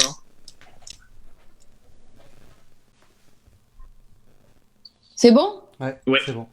Ouais, je suis d'accord avec ça aussi. Moi, je suis pas fan des fruits. Je préfère les fruits en fait que je mange moi-même, pour pas justement qu'il y ait les bienfaits du fruit qui soient virés parce que tu les presses. Donc ça vire les bienfaits des fruits. Et le matin, moi, j'ai pas besoin d'avoir du fruit comme ça d'un seul coup pour avoir la patate. Au contraire, comme tu dis, pic de glycémie. Du coup après, sécrétion d'insuline, etc. Enfin, on va pas aller dans le détail parce que c'est compliqué, mais ça te fait un coup de bambou après vers 10 heures. Donc moi, le fruit, je le prends plutôt à 10 heures, décalé de mon petit déjeuner. 10-11 heures quand je sens que voilà, je veux pas mourir sur le repas du midi. Je mange plutôt vers 14 heures. J'essaie de garder 8 heures entre chaque repas. Et donc, du coup, si vraiment je sens que j'ai faim, je vais prendre la pomme, le fruit, mais en toute sa globalité, que je vais croquer et où je vais conserver tout ce qui est fibres, etc. Si tu presses, tu perds toutes ces valeurs-là. Et pour moi, ça n'a pas d'intérêt d'avoir un jus de fruits sur le moment. Hein, ça fait frais, ça fait waouh. Mais en soi, à l'intérieur, ça fait pas waouh du tout, quoi. Enfin, ça tient pas, en fait. Enfin, moi, c'est ce que je pense. Et j'en ai pas depuis 2 ans. De 3 ans que je fais ça. Et j'ai aucun problème sans fruits le matin. Et alors, Donc, j'ai une question justement pour rebondir là-dessus. Pressé. Ouais, d'accord. Ouais, si tu gardes, par exemple, mixé ou quoi, là, non, c'est pareil. Ok. J'ai une question. Tu vois, avant, j'avais tendance à manger des fruits en dessert et on m'avait dit justement, évite de les manger en dessert parce que, du coup, un fruit, ça va se digérer beaucoup plus rapidement que le reste des aliments et on va l'intégrer beaucoup plus rapidement aussi. Et du coup, le fait de le manger en dessert, en fait, ça vient se mélanger à la mélasse et que t'as dans l'estomac et tout ça. Et du coup, en général, tu vas perdre tous les bons minéraux du fruit, en fait, ça va se Les mélanger. qualités nutritionnelles. Je suis d'accord avec ça. Exactement, tu vas garder que le sucre. Et on m'a dit, mange plutôt justement un fruit sur un estomac vide, entre les repas, par exemple. Donc, toi, t'en penses quoi, du coup? Ben, moi, je suis d'accord, voire même, j'ai dit à Vanna que je crois que je mangeais quand j'étais encore prof de fitness. Je mangeais mon dessert en premier et les gens me regardaient, mes collègues, qu'est-ce que tu fais? Je prenais mon fruit en premier avant de manger, avant d'attaquer mon plat poulet et puis glucides. Ouais, d'accord j'ai avec déjà ça. eu des gens faire ça. Il y a une, merci beaucoup, Elodie. Alors attends, il y a un Dominique qui précisait quelque chose, qui disait attention par rapport à l'avoine, les amis. Bien qu'il ne possède pas de gluten, il possède une variante au gluten qui est aussi impliquée dans les maladies concernées par le gluten. Voilà. Donc c'est Ok. très pédagogique. C'est tac. Alors du coup, Oran, si on revient aux enfants, comment alors, tu nous as donné des super outils et astuces là pour les intégrer avec eux. Comment tu gères justement cette partie en ce moment là, la partie confinement avec eux, notamment sur tous les repas, parce que moi typiquement, là on se retrouve à faire presque 2 ou 3 repas par jour. À cuisiner 3 fois par jour là où avant On cuisinait que le soir. on cuisinait que le soir, quoi, quasiment. Donc, en fait, on devient vite un peu, je trouve, à court d'idées, tu vois, et à court de. Enfin, ça devient un peu la barbant. Moi, j'adore cuisiner, mais là, en fait, à le faire tout le temps. T'as des astuces justement pour avec eux, peut-être faire des plats sur plusieurs jours ou. Alors ça peut être faire des plats en quantité double déjà, et puis t'en congèles une partie et tu le ressors 2 semaines après. Ça t'évite de recuisiner. Ou pour le lendemain midi. Enfin voilà, nous c'est déjà ce qu'on fait quand on doit aller manger au travail.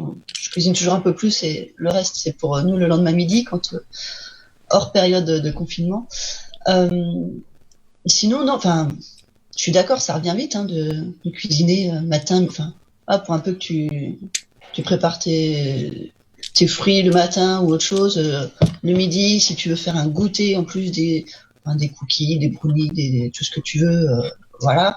Et tu recuisines le soir, ça revient hyper souvent. J'ai l'impression d'être tout le temps dans ma cuisine en ce moment. J'adore, mais j'ai l'impression d'être vraiment tout le temps dans la cuisine. Après, quand il y a des enfants plus grands, on peut les laisser faire tout seuls aussi. Ils savent, à partir du moment où ils savent lire ou vous préparez éventuellement les quantités dans les bols, 250 grammes, enfin voilà, la farine, le beurre, le sucre, les œufs. Enfin, je pense notamment au dessert parce que moi, les miennes, elles adorent la pâtisserie. Vous leur mettez tout, elles savent lire la recette, elles font toutes seules, vous mettez dans le four. Vous n'avez pas cuisiné, c'est les enfants qui ont cuisiné. Et quand ils sont encore plus grands, ma grande a 14 ans. Bon, elle aime bien les quiches, elle va faire sa quiche toute seule. On a notre repas du soir avec une salade et c'est top. Donc c'est de les impliquer. Bah ouais. C'est effectivement de leur faire confiance. Enfin, oui, de leur faire confiance aussi sur leur capacité à faire tout seul. Et même si la cuisine, elle est en bordel parce qu'il y a un œuf de cassé, parce que la farine elle est tombée à côté ou quoi, bah ça c'est pas grave, ça se nettoie facilement. Et eux, ils ont plaisir à cuisiner. En plus, pour un peu qui font le repas pour toute la famille, ils sont encore une fois, ils sont super contents de contribuer. Vraiment, ils ont fait le repas ils ont fait le dessert, et c'est génial. Donc c'est de leur faire confiance, de les aider, de les guider en fonction de l'âge, et de les mettre en sécurité avec la tour Montessori quand il y a besoin. Mais voilà, ils adorent. Ouais, vraiment, il y a des choses qu'on peut leur déléguer en tout cas.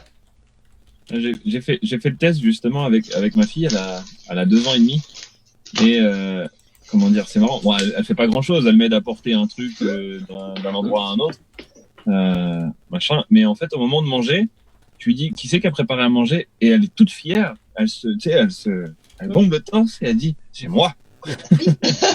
Elle a raison d'être fière. Après, le truc, c'est pas forcément de l'alimentation. Enfin, c'est pas l'alimentation, mais c'est quand même très très lié. Un truc que j'ai fait depuis très très longtemps, c'est pour mettre la table. Mettre la table, débarrasser la table. Souvent, les assiettes, en fait, on les met dans les placards du haut, tout ça. Moi, j'ai tout mis dans les placards du bas. Et les enfants, dès qu'ils savent porter une chose, en fait, donc t'es tout petit, et encore une fois, ils adorent contribuer. Ils mettent la table. Moi, tout est à disposition des enfants dans les placards du bas, les couverts, les assiettes, les verres. Et voilà. Pendant que vous terminez de préparer à manger, les enfants mettent la table, et c'est cool. Et une fois, ils l'ont pas fait. Ça faisait plusieurs fois que je leur rappelais, mettez la table, s'il vous plaît. Bref, personne mettait la table. Moi, j'avais préparé mon repas. Et alors, c'était un truc que je pouvais facilement nettoyer. Mais j'ai servi sur la table, en fait. Et je peux vous dire que depuis ce jour-là, elles mettent la table tous les jours. J'ai servi ma purée, plaf, hop, à la louche, sur la table, sur une nappe en plastique. Hein. Et c'est assez radical. Et quoi, maman, qu'est-ce que ça fait? Ah ouais, ta table, elle est pas mise. Méthode brutale. Au bout d'un moment, après, voilà, j'ai accepté de nettoyer derrière, de ramasser tout ça. Mais voilà, il y a des fois des choses comme ça où voilà, ils ont pas toujours envie non plus, hein, comme nous. Et ben là, la table est mise tous les midis, tous les soirs. Et puis après le repas, chacun ramène son assiette et ses couverts dans la cuisine ou dans le lave-vaisselle. Et voilà, quand on fait ça, quand chacun se prend en charge, en fait, ça va super vite. Super. Et puis, au tout début, enfin les premières fois, genre, on a vraiment l'impression ça ira plus vite si on le fait nous-mêmes et tout, parce que bah, c'est assez maladroit, et mais ils apprennent à une vitesse grand V en fait. Et franchement, ça paraît con, mais ces petites actions qu'on arrive à leur déléguer tous les jours, bah même si au début on a l'impression de perdre du temps, en fait c'est de l'investissement temps en fait, hein, parce que Ah oui, puis c'est pas leur rendre service de faire à leur place tout le temps. bien sûr. Faut les accompagner, faut les aider, mais si on fait tout le temps à leur place, ils feront jamais. Et alors effectivement, au début, ils sont maladroits, mais plus on est maladroit, plus on fait de maladresse, plus on devient adroit. Plus ils vont essayer, plus ils vont réussir. Donc effectivement, c'est un petit peu d'investissement au début au niveau temps. Là, je pense qu'on l'a un petit peu plus en ce moment. C'est vraiment l'occasion de passer ce temps-là, d'investir ce temps-là avec ses enfants. Top. On a Emma qui s'est joint au Zoom. Et... Salut Emma. En plus, elle est sur sa terrasse, elle est bien. Elle est bien, génial. C'est énorme. Est-ce que vous avez des questions? Tac, je regarde un peu le chat du coup. Qu'est-ce qu'on avait? On avait des petits compliments. Juste pour compléter ce que tu disais, il y a un terme en anglais qui s'appelle le batch cooking, et c'est quelque chose c'est ça en fait, c'est cuisiner une fois pour essayer d'anticiper un maximum de repas. À l'époque où j'étais salarié, et voilà, où je préparais mes repas, le truc classique c'est faire ce batch cooking le dimanche soir pour préparer les repas de tous les midis de la semaine. Et en fait, faut essayer d'anticiper ça pour éviter de justement d'avoir tout le temps l'impression d'être dans la cuisine, de batch cooker, je sais pas si ça se dit, mais d'anticiper ça et d'avoir des boîtes pour conserver tout ça, mettre ça au congèle, etc. Donc voilà, un petit complément. Non mais top, ouais, c'est clair. Il y a Esteban qui rajoute là, je trouve ça vraiment top. Une chose que je fais avec les petits loups, remplacer les bonbons industriels par des bonbons sains, type gingembre confit maison, mangue séchée, ananas frais mariné à l'hibiscus puis déshydraté. Ah, il me donne faim. Tout fait maison, très simple à faire, sinon dispo en magasin aussi. Effectivement, bah alors après voilà, on en revient à ce qu'on disait tout à l'heure, juste attention au taux de sucre, c'est la petite récompense de temps en temps, mais c'est vrai que ça te fait des sacrés pics de glycémie derrière. Mais ouais, j'aime bien, sinon, super idée. Il y a un truc que j'aime bien dans cette idée de conserver certains aliments qui pourraient pourrir assez rapidement. C'est, je sais pas si vous regardez Top Chef, mais ils parlent souvent de pickles. Et les pickles, c'est quelque chose qu'on connaît, qu'on pratique pas beaucoup en France, mais c'est quelque chose que nous, chez les Cambodgiens, enfin dans ma famille, on pratique très régulièrement, que ce soit pour des légumes ou des fruits. Et en fait, le pickles que tout le monde connaît, c'est les cornichons. Mais en fait, il faut savoir que presque n'importe quel légume un peu croquant ou fruit un peu croquant peut se conserver à la méthode cornichon. Ce qui fait que on peut faire des pickles de mangue, on peut faire des pickles de pommes, je trouve ça délicieux. Tout ce qu'on a dit tout à l'heure comme légumes qu'on pouvait prendre en apéro, c'est-à-dire les carottes, les concombres, les choux-fleurs, tout ça en pickles, c'est délicieux et ça se conserve des semaines et des semaines. Et en fait, c'est quoi les pickles? Alors quand on est sur la partie légumes salés, c'est de l'eau bouillante avec du sel, un peu de sucre et du vinaigre. Pour tout ce qui est... voilà, donc Dominique précise lactofermentation. Pour tout ce qui est fruits, c'est ni plus ni moins que du gros sel avec de l'eau bouillante qui va venir conserver le fruit et qui va donner ce goût, alors du coup un peu salé, mais qui va conserver la pomme ou la mangue pendant des semaines et des semaines. Et ça, moi j'en raffole et j'ai mes pots de conserve en gros des pots de confiture ou des trucs justement de cornichons remplis de légumes et de fruits comme ça. Et j'en sors régulièrement et c'est top. Donc, c'est une super idée, Vanak, j'y avais pas pensé. Je connaissais pas, je vais regarder ça. Ah, putain, c'est Vanak. Faker, mon cher Faker. Yes. Quand j'ai parlé du live, tu m'as dit, tu sais que moi j'en profite. C'est bien de manger, mais c'est aussi bien de régénérer son corps. Et j'en profite pour faire un jeûne intermittent. Est-ce que tu peux nous en dire plus? Déjà, pour expliquer ce que c'est le jeûne intermittent pour les gens qui ne connaissent pas, les bienfaits, pourquoi tu le fais, par exemple, et quels sont tes ressentis en ce moment, justement, dans le fait de le faire? Eh bien, donc déjà, le jeûne intermittent, ça se schématise de jeûner pendant 16 heures et manger sur une fenêtre de midi à 20 heures. Donc voilà. Et par contre, je fais le jeûne hydrique, donc je me permets quand même de boire de l'eau et de boire des tisanes pour m'hydrater, voilà. Et voilà, donc les bienfaits du jeûne vont avoir plein de bonnes conséquences sur notre corps, hein. Donc il va y avoir la régénération du système digestif, où voilà, où en quelque sorte tu te nettoies intérieurement. Tu vas avoir les effets sur ta peau, où voilà, où tu vas avoir une plus belle peau, une meilleure peau, une peau plus saine. Moi, je sais que j'ai une peau super sensible à ce que je mange. Je peux manger, bon, maintenant j'en mange plus, mais avant je mangeais un bout de charcuterie, j'avais un bouton 5 heures après sur ma peau, tu vois. Et donc comme quoi, enfin, sur certaines personnes, il y en a qui ont la chance il y en a qui ont cette chance de manger à peu près ce qu'ils veulent et qui n'ont pas de conséquences apparentes sur leur corps. Mais bon, c'est le cas. Donc, et ça va aussi sur. J'attaque un autre point. Donc, en ce moment, donc on est en confinement. Donc on bouge certainement moins. Moi, je fais quand même ma séance de sport chaque jour, en ce moment d'une demi-heure, trois quarts d'heure. Donc avec des poids du corps, hein, parce que j'ai rien d'autre. Je vois aussi Vanak, je le suivais aussi un petit peu là sur Instagram, afficher ses temps là, voilà. Donc c'est génial de faire des trucs, de prendre soin de son corps. Alors, mais je précise juste, Fakar, pour les gens, parce que j'ai discuté avec des gens qui disaient ouais, mais moi par exemple, je sais pas quel exercice faire en ce moment, je sais pas comment faire. En ce moment il y a une émulsion de comptes sur les comptes Facebook, Instagram, de coachs sportifs ou quoi, qui proposent des exercices gratuits qui justement dans cette phase d'entraide là justement donnent tous les jours. Par exemple, je pensais il y a Delia et Asmaniang, la Delia Fit Asmaniang, qui ont allumé leur caméra tous les matins pendant leur séance de sport, justement, et qui partaient. Il y en a plein. Il y a Guillaume Canesson, il y a Elodie, je sais plus, je me rappelle plus. Je crois que je t'ai vu en partager aussi.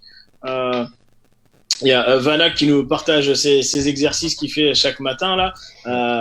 Vraiment, en ce moment, c'est aussi une bonne période pour aller faire ces petits exercices, découvrir des nouvelles routines, quoi.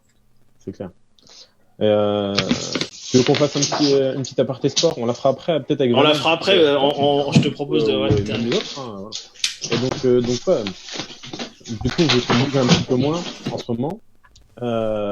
J'ai pris l'initiative de faire un petit peu de déficit de calories, c'est-à-dire de manger un petit peu moins parce qu'on a un rythme un petit peu plus sédentaire en ce moment. Donc voilà, réguler un petit peu tout ça. Et voilà, mais je m'autorise quand même à grignoter, mais des choses saines, donc de 12h à 20h toujours. Voilà, ça va être des oléagineux du type noix, noisettes, amandes, fruits secs. Voilà, toutes ces choses-là qui sont très bonnes, pour notre corps. À pas abuser des fruits secs qui peuvent être aussi sucrés. Et ça, en quelque sorte, globalement, ça permet vraiment de se purifier intérieurement. C'est aussi un aspect sur l'esprit, en fait, dans le sens où tu apprends à te contrôler. Tu apprends à te contrôler un petit peu, à contrôler les pulsions de ton corps. Ou voilà, où, à un moment donné, tu as envie de chocolat. D'aller taper le frigo et voilà, ça permet aussi de reposer un petit peu tout ça. Et voilà. Et j'insiste sur une chose aussi, sur le fait de renouveler son système digestif, pardon. C'est de faire une bonne mastification des aliments. C'est une chose super importante à laquelle j'adhère depuis quelques mois.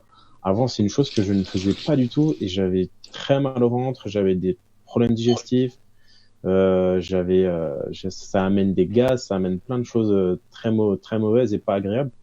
Et depuis que je mastique beaucoup plus mes aliments, voilà, je prends une fourchette, je pose ma fourchette, je mange. Bon, voilà, je mastique bien comme il faut. Et les bienfaits ont été que j'ai pas ce coup de barre dont tu parlais au début. Julien, je l'ai plus. Même quand je mange un plat un petit peu gras, voilà, ça m'a apporté ces choses-là. Ça m'a apporté ces Top. choses-là. Donc vraiment, ouais. Le fait, les bienfaits du jeûne, c'est de se purifier intérieurement.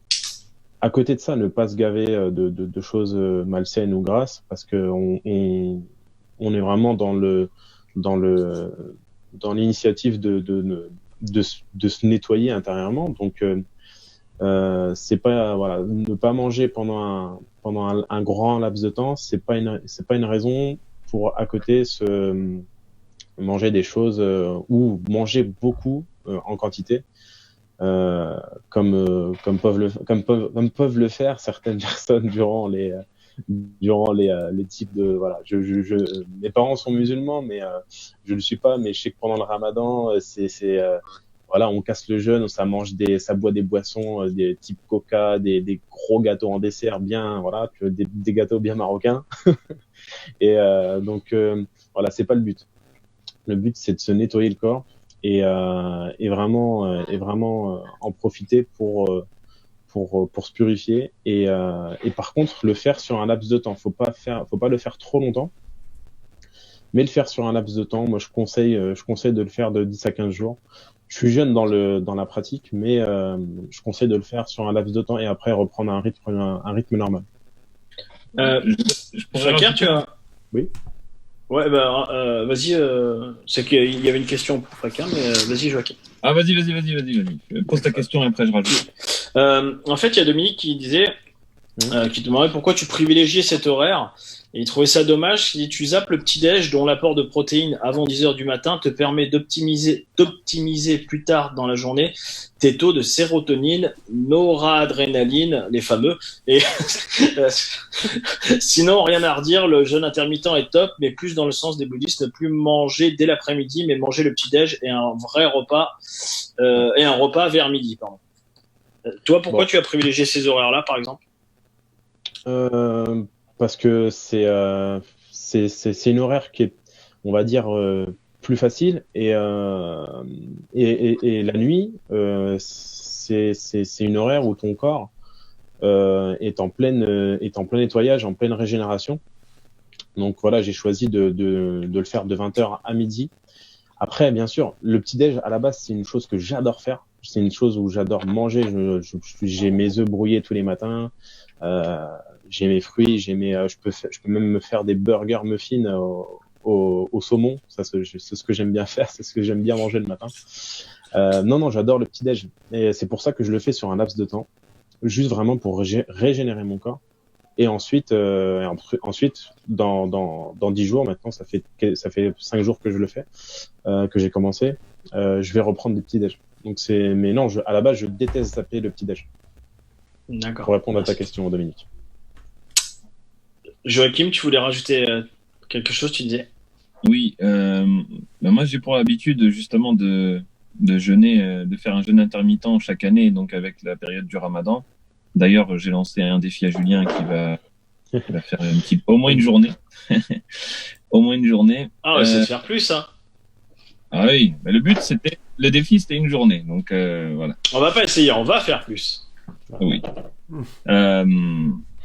Comment dire? Donc j'ai cette habitude de faire ce jeûne intermittent une fois par année, et à côté de ça, il m'arrive, et apparemment c'est recommandé, donc de faire au moins 1 à 2 jeûnes, donc type Ramadan, donc sans eau et sans nourriture, 1 à 2 jeûnes par semaine, donc 1 jour ou 2 dans la semaine, qui est très très bon pour continuer à purifier le corps tout au long de la semaine. Je sais pas qui se coupe les ongles. Ah, c'était mon stylo. Ça m'a fait penser à ça que les ongles. En plus, on voyait plus Vanak, le gars. Aïe. Énorme. Et donc voilà. Et à côté de ça, eh bien, moi pendant le Ramadan justement, eh bien, je favorise tout ce qui est pour compléter Fakir. Eh bien, je favorise tout ce qui est très facile à mastiquer. Et généralement, on prépare avec mon épouse, on prépare des jus, beaucoup de jus. Donc, on peut le faire avec des fruits, mais on peut le faire aussi avec des légumes. D'ailleurs, il y a Fakir et Julien qui ont goûté. Alors ça, c'est avec un fruit, mais qui ont goûté tout récemment le jus d'avocat, Très bon. qui est très très bon. Voilà. Donc Très ça, sucré quand même, mais très bon. Ouais, Oui, mais alors, pour le coup, voilà, t'étais au Maroc, donc.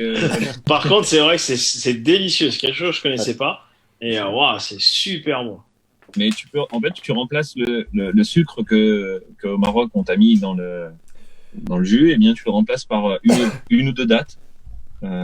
Du coup, ça donne le côté sucré, et ça évite d'avoir la grosse dose de sucre, les grosses cuillères à soupe de sucre dedans. Donc voilà.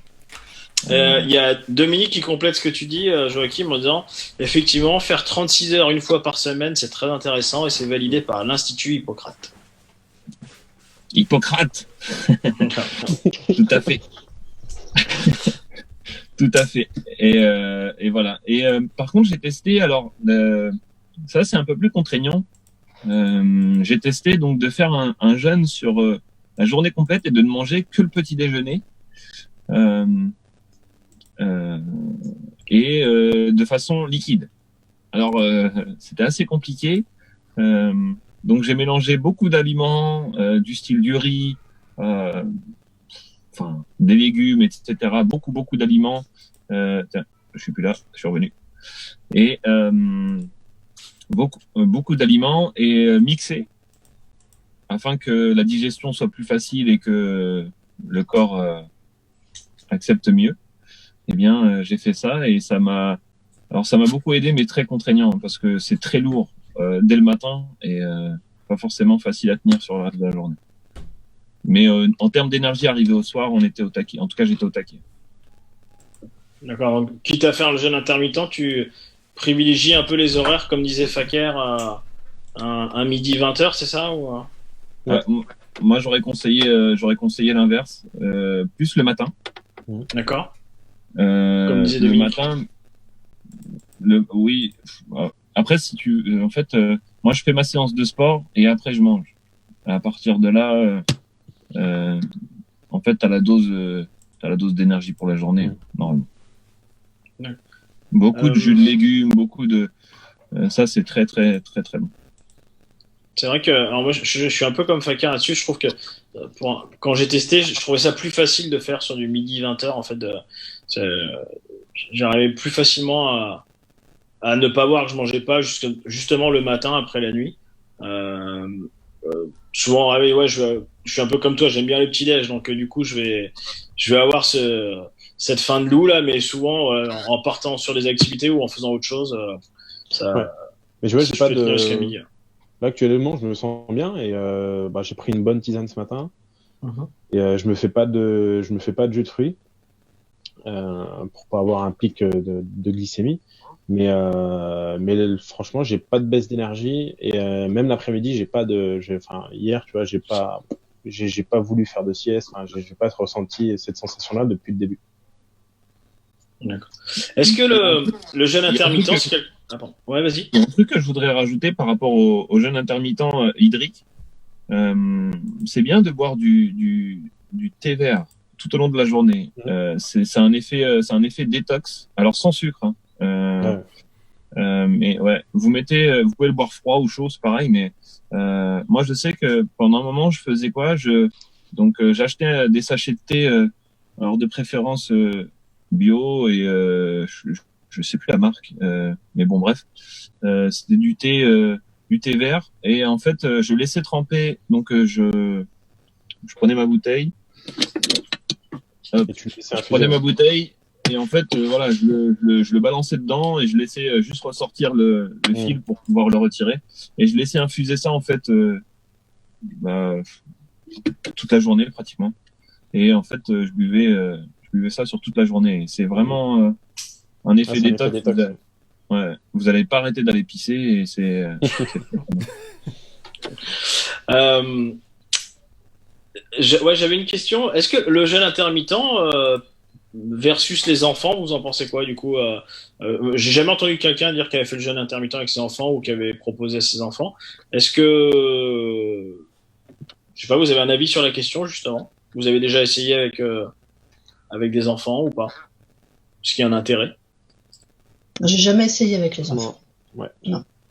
Alors, j'ai jamais essayé, mais je sais en fait la pratique qui est enseignée justement pour faire le ramadan aux enfants. En fait, pour faciliter les enfants à faire le ramadan quand ils seront un peu plus âgés, eh bien, on va les inciter à jeûner une partie de la journée, donc faire un jeûne intermittent comme Fakir fait, c'est-à-dire mais en alternance, c'est-à-dire un coup le matin, un coup l'après-midi, un coup le matin, un coup l'après-midi. Donc admettons de 8h à 12h tu manges pas, non de 6h à 12h tu manges pas, tu manges l'après-midi et puis le lendemain ça sera inversé. Et quand tu dis enfant, c'est à partir de quel âge à peu près? Parce que je pense que très jeune, Non, très jeune, c'est pas conseillé du tout. Mhm. C'est pas conseillé du tout. Après, je sais que dans la culture musulmane, c'est l'enfant est capable à partir de 7 ans. Après, je suis pas un expert non plus là-dedans, mais comment dire, moi, de ce que j'ai vu et ce que j'ai constaté chez les familles que je connais, eh bien, c'est à partir de 7 ans qu'on commence à comment dire, à introniser le ramadan. Top. D'ailleurs, pour les gens qui nous suivent depuis le début, là, depuis 1h30, déjà merci beaucoup et pensez à vous hydrater, hein, tout le monde, à boire, parce que c'est vrai que on en a pas parlé, mais l'eau est quand même, enfin, comme toute cellule, hein, une cellule elle a besoin de quoi pour vivre? De l'air et de l'eau, et jusqu'à preuve du contraire, on a quelques cellules dans notre corps, et vraiment l'eau est une très très bonne source d'énergie, si ce n'est la principale. Donc pensez à vous hydrater régulièrement, surtout en ce moment.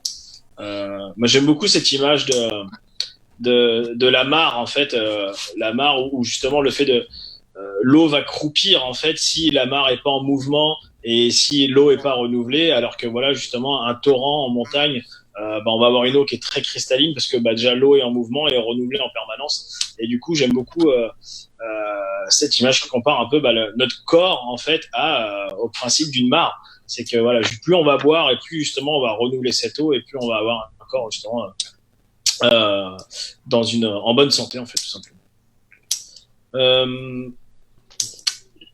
Ouais, il y avait Dominique. Je bois entre 2 et 3 bouteilles d'eau comme ça par jour. Donc certes, on va souvent aux toilettes, mais c'est très très bien. On m'a dit, quand j'étais à l'armée, on m'a dit que j'aurais le droit de manger des cochonneries quand mon pipi serait clair. C'est un très bon indicateur, on s'en sert. Il y a Dominique qui complétait ce que tu disais sur le jus tout à l'heure, tu sais, par rapport au thé vert. Il disait que lui, il préférait le jus d'herbe de blé. C'est qu'il jugeait plus efficace niveau détox en période de jeûne. Par contre, attention aux doses, c'est vraiment très costaud. Je connais pas ça, mais par contre, je vais rajouter un petit peu sur le thé vert. C'est quoi? C'est que ça a un effet aussi énergisant, le thé vert. Alors certes, moins que le thé noir, mais un petit côté énergisant. Et du coup, en fait, ça va permettre de rajouter encore un peu plus. Ça va permettre de vider, mais aussi de rajouter un petit peu plus d'énergie. Top. Merci Joachim.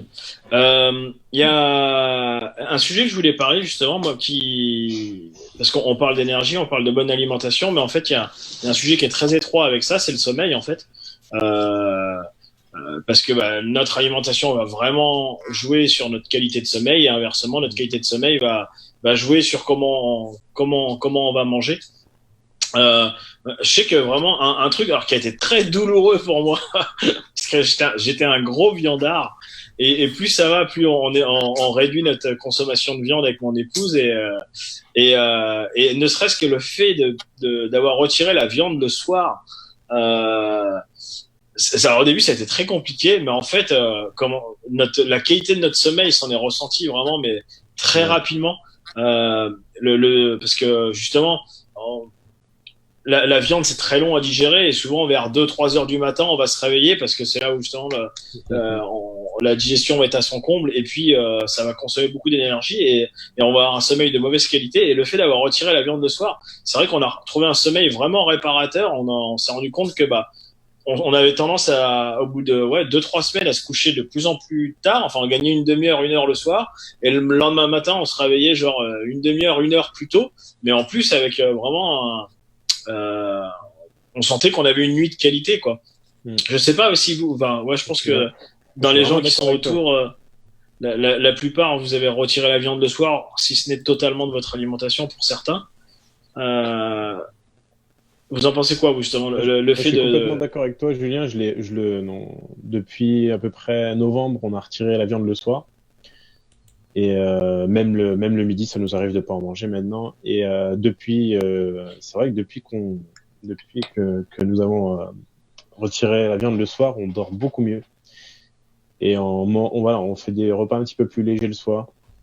Je mange un petit peu moins, mais oui, c'est vrai que retirer la viande le soir, vu que c'est plus long à digérer, c'est vrai qu'on a vraiment un sommeil réparateur et de meilleure qualité.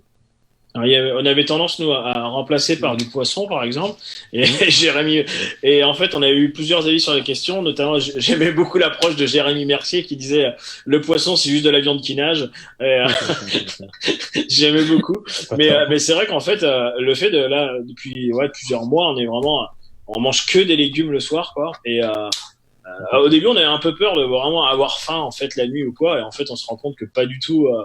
Alors, pour être franc, les 2 premières semaines, c'est très dur. Hein. Il y a le processus, justement, ce qu'on appelle les fameux 21 jours. Hein. Souvent, quand on va changer une habitude, ça va demander à peu près 21 jours à ce que la nouvelle habitude se mette en place pour le cerveau. Et c'est vrai que là, sur ce type de modification-là, faut bien un bon mois avant que vraiment on en ressente les bienfaits vraiment, et puis que ça devienne vraiment une habitude.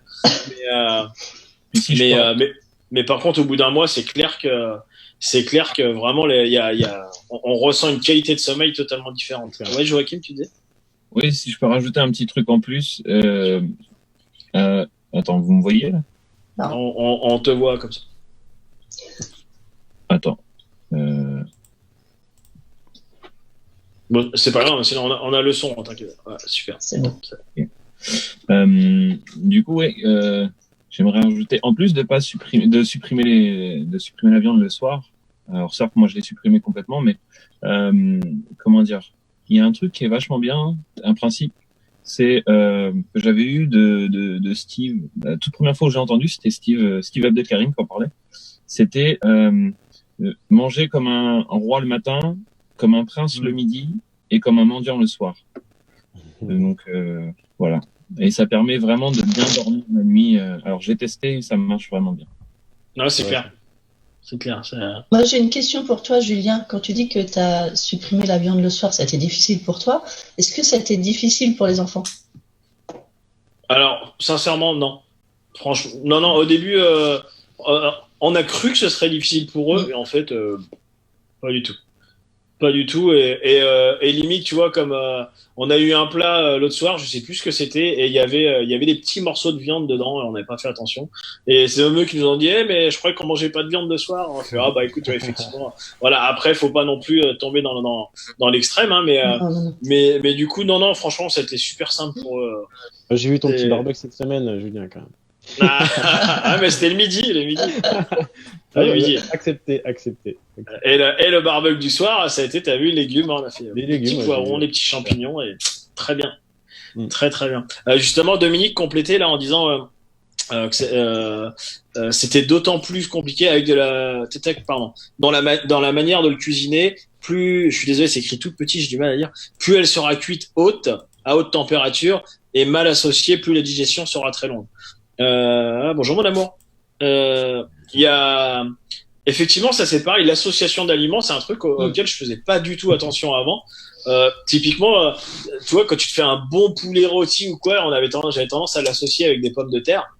C'est, tu vois, ce que tu trouves souvent sur les marchés, les petites patates là sautées avec qui Grenade. cuisent dans le jus du poulet. Alors, aïe aïe aïe. Mais en fait, quand, typiquement, le poulet et les pommes de terre, c'est des aliments qui se digèrent pas du tout de la même façon. Et le fait de les manger ensemble sur un même repas, on va avoir une digestion qui va être très compliquée et un vrai coup de barre derrière. Le poulet, par contre, se marie très bien avec de la salade verte. Et ça se digère beaucoup mieux. Alors par contre pas le soir, effectivement là. Ouais, la salade verte, c'est un truc, je pensais manger une bonne salade verte le soir, c'était top.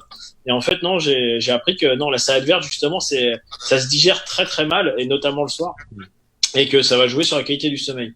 Donc c'est une fausse croyance de croire que manger de la salade verte le soir, c'est très bon pour la, enfin ce sera toujours meilleur pour la santé que de manger un cheeseburger ou de manger une côte de bœuf. Par contre, effectivement, sur la qualité du sommeil, ça pourra se ressentir. Il y a des aliments comme ça qui ne s'associent pas entre eux. Tu disais le poulet et les pommes de terre. Il y a des aliments comme ça, on devrait pas associer, comme on a tendance à faire l'été, tomates concombre, les salades tomates concombre. Eh bien, le concombre et la tomate ne s'associent pas en fait dans l'estomac. C'est vraiment pas bon. C'est très difficile pour le corps, pour l'estomac à digérer. Et à côté de ça, moi j'ai remplacé justement le concombre par de la courgette en fait, la courgette qui est très bon. Et d'ailleurs, si je conseille aussi, c'est de toujours garder la peau, si possible, hein, si elle est pas dégueulasse et que voilà, il n'y a pas des trucs bizarres dessus, mais de garder la peau en fait de tous les fruits et légumes sont très bons. Et je voulais dire un truc, je sais plus ce que c'était. Tac tac. Ouais, alors je sais que ça peut paraître beaucoup d'informations tout ça. L'erreur qu'on peut faire, c'est de se dire ah non mais moi je vais pas pouvoir changer toute mon alimentation comme ça. Je vais pas pouvoir. Enfin, ça paraît une montagne en fait. Ayez bien conscience que on n'a pas changé tout ça d'un coup en fait, et le fait de tout changer d'un coup, c'est le meilleur moyen en fait de rentrer dans la compulsion après et de revenir au schéma d'avant. Ce que vraiment je peux vous conseiller, c'est prenez le truc qui vous a le plus parlé déjà dans tout ça, dans tout ce que vous avez entendu, et vaut mieux faire des petits pas que vous tenez dans la durée plutôt que vouloir tout changer d'un coup et justement après revenir à des vieux schémas. Et donc c'est ce que j'allais te dire aussi, Julien. Effectivement, là, il y a beaucoup d'infos et il s'agit pas de tout changer d'un coup, c'est d'y aller par petits pas. Et si on rebondit sur les enfants, c'est pareil. S'ils ont l'habitude de manger mal entre guillemets, on va pas leur faire manger des légumes toute la semaine du jour au lendemain. Donc c'est d'introduire sur un repas, 2 repas dans la semaine, ou des petites choses comme ça. C'est d'y aller étape par étape et au fur et à mesure, ça grandit. Je suis d'accord. Je suis bien d'accord. Je vous propose de switcher sur 2 sujets qui sont quand même en lien avec tout ça et avec l'énergie, hein, surtout, parce que c'était quand même l'idée là, c'était vraiment de se focaliser aussi sur l'énergie. Donc l'alimentation en étant le premier rapport, on est ce qu'on mange. Hein. J'allais dire, j'ai pensé à vous sous ma douche ce matin, mais c'est vrai en soi. Non, mais vraiment, il y a un sujet qui est très peu connu. Et que j'ai commencé à intégrer dans mon quotidien, et ça a été très douloureux de l'intégrer, et ça a été assez long avant d'en sentir les bienfaits. C'est la douche froide. Je sais que plusieurs d'entre vous ici le pratiquent. Je sais pas, Vanak ou Joachim, si vous voulez présenter aux gens, expliquer un petit peu le principe de la douche froide et ses bienfaits, parce que vous faites partie des gens qui m'ont aidé à l'intégrer dans mon quotidien. Mais c'est vraiment un truc de dingue, ce truc. Je vois un oula dans le chat. Oula. Moi, le principe de la douche froide, je l'ai pratiqué, je ne la pratique plus, mais moi, c'était plus dans un esprit de défi sur 30 jours et pour gagner en autodiscipline. Je suis quelqu'un qui, de temps en temps, pas de temps en temps, régulièrement, voire tout le temps, aime se challenger et la douche froide, ça a été un de mes challenges pour juste cet objectif-là de gagner en autodiscipline. Je crois que par contre, Joachim pratique ça régulièrement, voire en continu. Les bienfaits derrière, je sais pas trop. Moi, c'était vraiment pour le challenge. Donc, Joachim, je te laisse compléter. Effectivement, je pratique ça régulièrement. Je dis pas en continu parce qu'il y a des moments où j'ai envie de me détendre et de me prélasser un peu sous la douche. Le fait de prendre une douche froide, eh bien, généralement, on est plus pressé de ressortir que de rentrer. Et en fait, ça travaille énormément sur le mental. En fait, c'est plus comme tu le disais. système immunitaire quand même aussi. Oui, bien sûr. Ça va aider. Ça va aider grandement. Mais vraiment, le côté mental, oui. En fait, avant la douche, on est là, on se dit, ah non, pas aujourd'hui. Mais c'est tous les jours. Hein. C'est pas juste une fois toutes les semaines on a ce doute-là. Non, c'est tous les jours on a ce ah non pas aujourd'hui. Ah non pas aujourd'hui. Ah non je le ferai demain. Etc. Et comment dire, oui, sur le système immunitaire, effectivement, moi depuis que je pratique ça, j'ai beaucoup moins de rhume, beaucoup moins de Ah non, il y a aussi autre chose. Moi, ça m'a permis de diminuer ma facture de chauffage. Ouais. De gaz et de chauffage. Enfin, le tout est lié. Donc, ça m'a permis de diminuer ça. Donc, on fait des économies. Et parce que la douche dure à peu près 2 à 3 minutes. Donc, tu gagnes du temps aussi. C'est ça, tu gagnes du temps. T'as de l'énergie parce que quand tu sors, t'es boosté en énergie. T'as tout ton système nerveux et enfin, je sais pas trop. J'ai pas les mots pour l'expliquer, mais t'as tout ton système veineux qui est au taquet, qui envoie du sang dans tous les sens, le cœur qui envoie du sang et voilà, qui pulse à mort. Et je suis désolé de te couper, Joachim. Il y a juste Fakir qui doit nous quitter. Il est parti. Voilà. Bon, merci Fakir en tout cas pour ta présence. Voilà. Donc tu disais Joachim, excuse-moi. Et donc oui, ça te booste, ça te donne un côté dynamisant et puis en plus de ça, alors je sais pas si ça te le fait toi Vanak, mais moi après la douche, eh bien je me sens frais et très très fort. Hein?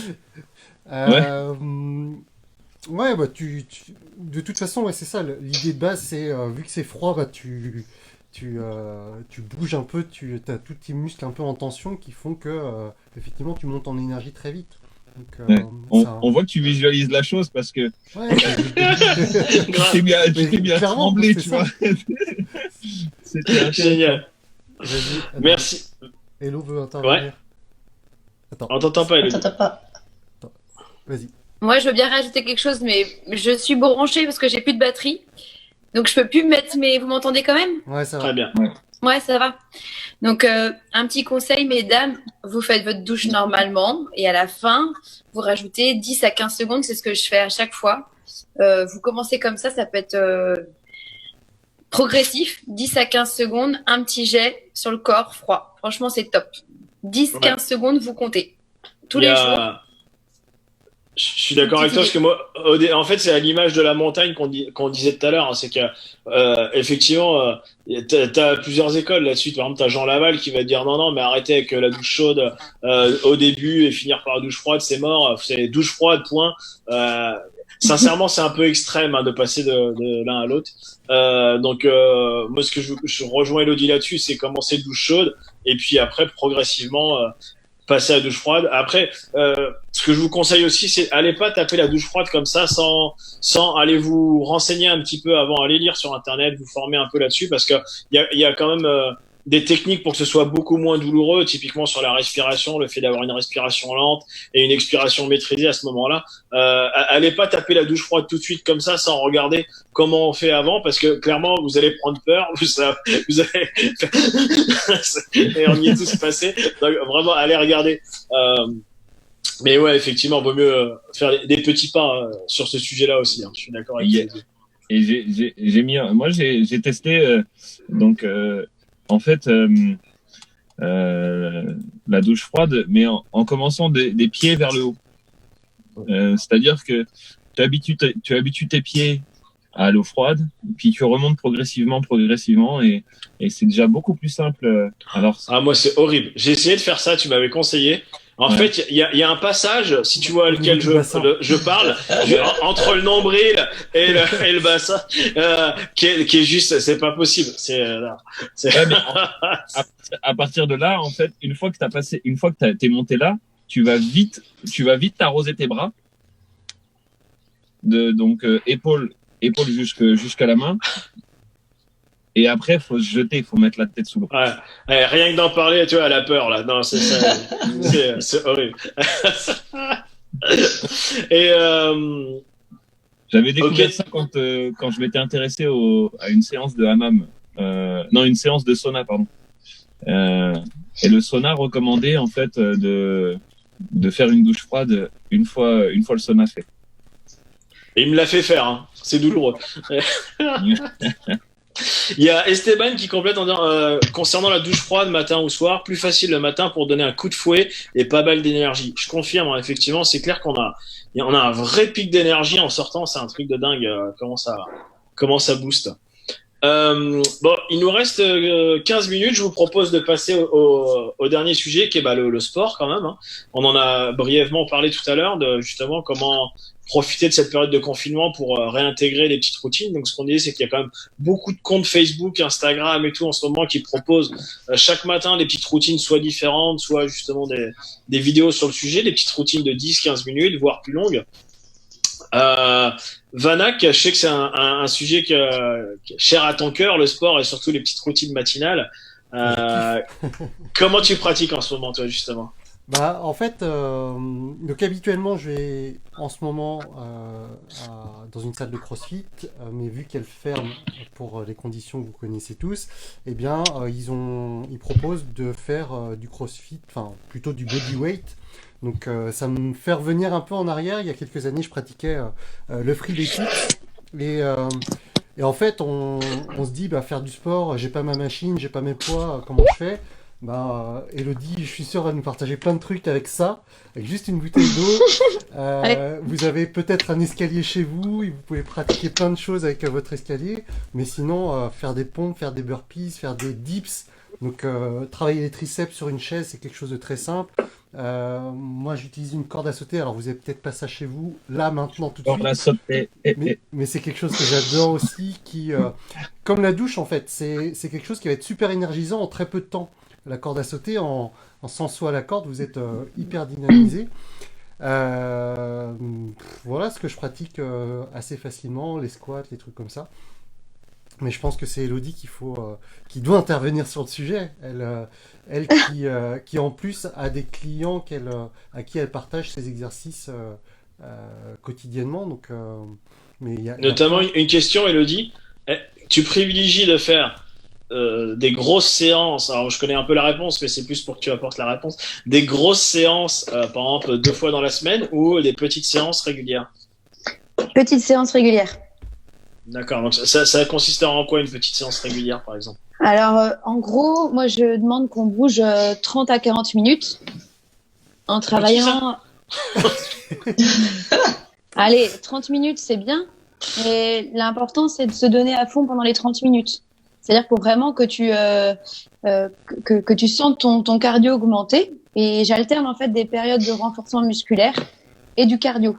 Le cardio, c'est courir sur place, c'est des mouvements en fait, des jumping jacks, des ciseaux, des choses comme ça qui vont te permettre d'augmenter très vite ton cardio.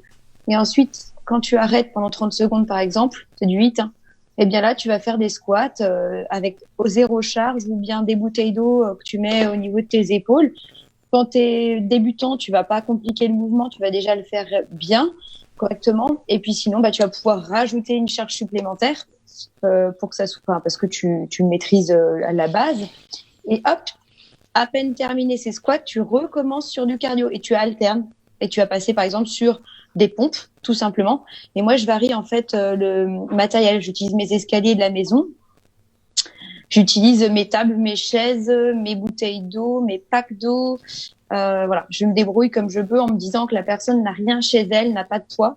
Et encore une fois, attention au niveau de la personne. Si elle débute, tu ne peux pas mettre des poids en supplément. C'est pas possible. Si la personne ne maîtrise pas à la base l'exercice, comment tu veux rajouter en plus des poids? Donc, il faut vraiment commencer à la base. Tu bouges, mais tu bouges bien. Tu vas pas te blesser pendant le confinement. Donc vraiment au poids de corps, c'est ça en fait pour l'instant. au poids de corps. Ouais, poids de corps où tu vas travailler l'ensemble de tes groupes musculaires. Le gainage, ça reste simple. Tu es en planche sur tes coudes. Voilà, tu travailles tes abdos, ton dos, tes épaules. Il faut un bel alignement. Et puis, voilà, et c'est des choses où tu vas moins te blesser. Comme a dit Vanak, les squats, les fentes, mais tout simplement une chaise. Tu viens te mettre contre un mur. Tout le monde a un mur chez soi. Bam, bam. Tu te mets là. Tu mets un petit chou dessus. C'est un petit chou, c'est un bébé, et hop, tu remplaces ta chaise. Pardon, un petit chou, pas le chou qu'on mange, même si c'est très bon pour la santé. Un enfant, tu le mets sur toi et tu comptes 30 secondes, 45 secondes. Allez, tu motives ta femme qui est en face de toi. Est-ce qu'elle va tenir plus longtemps? Évidemment. Et c'est des choses comme ça où tu peux te renforcer. Tu sens que ton corps se réchauffe. Du coup, voilà, c'est au moins bouger un petit peu tous les jours. Parce que évidemment, tu manges tous les jours, donc il faut bouger un petit peu tous les jours. Alors justement, je rebondis sur ce que tu viens de dire et j'intègre Aurore à cette question-là. Moi par exemple, je me rendais compte, tiens, je me dis, putain, on a quand même la chance d'avoir une maison, tu vois, les gamins peuvent aller se défouler aussi et tout, c'est cool. Mais il y a quand même beaucoup de gens qui sont confinés en appartement, on en voit qui commencent à sortir un petit peu. Et alors qu'il faut vraiment éviter, j'insiste sur ce sujet-là, plus on va avoir d'interaction et plus il y a de risques que ça dure longtemps ce confinement. Mais du coup, justement, comment on peut intégrer les enfants, comment vous intégrez les enfants dans ces routines de sport où justement leur permettre à la fois de se défouler puis à la fois de faire un petit moment en famille? Moi personnellement, elle pratique avec moi la même chose que moi et ça lui fait pas de mal du tout et vraiment il faut faire attention, il faut pas faire des choses trop complexes, mais en soi ils se font beaucoup plus de mal dans la récréation, à l'école.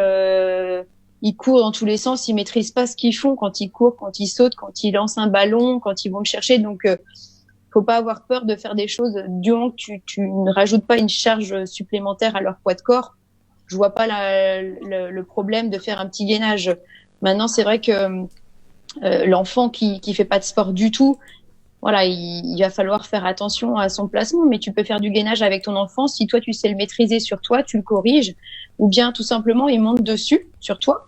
S'il fait 20 kilos comme la mienne, 23 kilos, voilà, c'est pas, ça peut être rigolo. Même les pompes, tu les fais sur genou et puis tu rajoutes ce poids-là sur le dos, c'est rigolo. Ou il passe sous toi, par exemple. Quand t'es en gainage, tu vois, il passe sous toi et puis chacun son tour, quoi. Et puis sinon, tu le mets en tant qu'entraîneur. Tu lui dis, est-ce que tu peux top chrono, tu m'encourages à tenir les 45 secondes. Moi, c'est ce que je fais avec ma fille. Ouais. Note aussi, tu mets un grand panneau avec marqué, aujourd'hui, tu as tenu 45 secondes, papa, demain, il faudrait que tu tiennes 1 minute, quoi, parce que là, c'est bof. Donc, c'est lui à être l'entraîneur, en fait. Ouais, c'est génial. Ça le responsabilise en plus et puis ça fait un bon petit moment en famille, c'est cool. Et toi, Aurore, de ton côté, c'est quelque chose que tu pratiques un petit peu? Alors moi, c'est vrai que j'ai la chance d'avoir un jardin, donc je suis bien contente qu'elle puisse aller se défouler dans le jardin. Mais j'ai bien conscience que c'est pas le cas de tout le monde. Alors j'ai pas de trucs spécifiques à la maison, donc j'aurais tendance à me tourner vers effectivement des chaînes YouTube ou des posts Instagram qui font plein de séances de sport pour les enfants. Ce que j'intégrerais aussi là-dedans, c'est des temps de calme, des temps de méditation, où justement ça leur permet de baisser en énergie, parce que c'est vraiment pas facile de rester confiné. Pour tout le monde, c'est un peu compliqué. Et il y a besoin de se défouler, et il y a aussi besoin d'apprendre à à respirer et à baisser l'énergie. Donc, il peut y avoir les deux. Après, moi, voilà, j'ai pas de. Je me tournerais vers effectivement des chaînes YouTube, des choses comme ça qui proposent des vidéos, on leur met à la télé ou sur la tablette et ils sont très contents de suivre le cours exprès pour eux, quoi. Top. Et toi, Vanak, du coup, avec ta fille, tu l'intègres un petit peu à tes routines de sport ou pas du tout? Elle se met en tenue de sport également. Elle fait pas la coach, mais elle compte effectivement les reps. Donc je lui dis, ça, il faut que j'en fasse 10, ça, il faut que j'en fasse 20, et c'est elle qui compte effectivement pour cool. moi. Après, voilà, je veux pas qu'elle se blesse non plus, donc faut faire attention, mais dans l'ensemble, elle est avec papa à ces moments-là, durant ces moments-là, et c'est cool. Je fais pas comme Hello, je la rajoute pas sur mes genoux et tout, mais un truc tout simple auquel on pense pas souvent, c'est si on est à l'aise sur les mouvements et qu'on veut se rajouter du poids, c'est tout simplement prendre un sac à dos, mettre des dictionnaires dedans, des packs d'eau ou des trucs comme ça, et ça permet de se lester en plus sans avoir du matériel extraordinaire, quoi. Donc ça c'est très simple aussi, une petite astuce. Alors, je partage, j'ai mon mari qui regarde le live en même temps et qui me partage que les filles ont fait hier. Dans le jardin, elles se sont créé un parcours où elles devaient aller. Elles ont utilisé la balançoire et un cerceau. Elles se sont créé un parcours dehors, à l'extérieur, pour rejoindre le toboggan, la balançoire. Il y a la structure du trampoline qui est en place. On n'a pas encore installé le trampoline. Et sinon, un autre truc pour bouger assez facilement, c'est Just Dance, où là, elles se... Comme tu as pu le voir, on a pratiqué hier. Ça, exactement. On fait du sport sans se rendre compte, on bouge. Voilà. Donc voilà, ça peut être ce genre de choses. Ça, c'est top. Ouais, top. Super. Un ballon, lui a donné ça, c'est super. Des choses comme du relais et tout, c'est cool. Ouais, c'est très bien. Effectivement, ma femme avec a fait ce ça fameux chronomètre. avec des quilles. Elle a fait un parcours. À certains endroits, il fallait tourner autour. À certains endroits, il fallait qu'elle marche en arrière. À certains endroits, il y avait 2 chaises et puis un espèce de balai. Il fallait qu'elle passe en dessous. Enfin, c'est très simple à mettre en place. Ouais. Un parcours pour les enfants. Donc la nôtre, elle a bientôt 6 ans, mais ils s'amusent et puis effectivement, ça les fait bouger, quoi. Et du coup, là, c'est vrai qu'en soulevant ça, en fait, c'est vraiment le cœur du truc, c'est que ce soit pour nous ou pour les enfants, par rapport à tout ce qu'on a vu dans le live, là, je vous remercie beaucoup, parce qu'il y a vraiment eu beaucoup de valeur, mais que ce soit pour la nourriture, pour le sport, pour les méditations, pour le jeûne, ça, en fait, c'est vraiment de rendre le côté ludique, en fait, de pas avoir impression de subir tout ça, et justement de prendre le contrôle et de le faire avec du fun, en fait, quoi. C'est ne serait-ce que, je prends l'exemple d'enlever la viande le soir, en fait, c'est de se faire des petites compétitions ou des petits défis avec soi-même, se dire ouais, yes, j'ai tenu une semaine et tout, trop bien, ou de s'amuser à mesurer son sommeil, enfin vraiment de rendre le côté tout ça de manière fun et vraiment rendre ce confinement le plus fun possible, en fait, et c'est ce qu'on disait l'autre jour, c'est vraiment déplacer le projecteur, soit ce confinement on le subit, soit on en profite pour que ce soit une vraie opportunité pour aller développer sa créativité pour le sport, pour la santé, pour rendre des moments conviviaux avec les enfants. C'est vraiment top, quoi. Je vous propose, on va arriver à la fin là, je vous propose de faire un dernier petit tour de table pour si vous voulez ajouter quelque chose ou juste dire au revoir, tout simplement. Joachim, du coup, si t'es encore avec nous? Ouais. Oui, je suis là. Yes, top. Du coup, si tu veux ajouter un petit mot de la fin. Ouais, j'aimerais ajouter un petit mot de la fin. Alors moi, je suis pas confiné actuellement déjà, parce que je sors de ma séance de sport, mais comment dire, même en temps normal, en fait, je suis pas confiné parce que j'ai un métier, je suis dans la santé, donc voilà, je circule et en fait, je vois énormément de personnes faire de nombreuses courses et souvent c'est de l'alcool.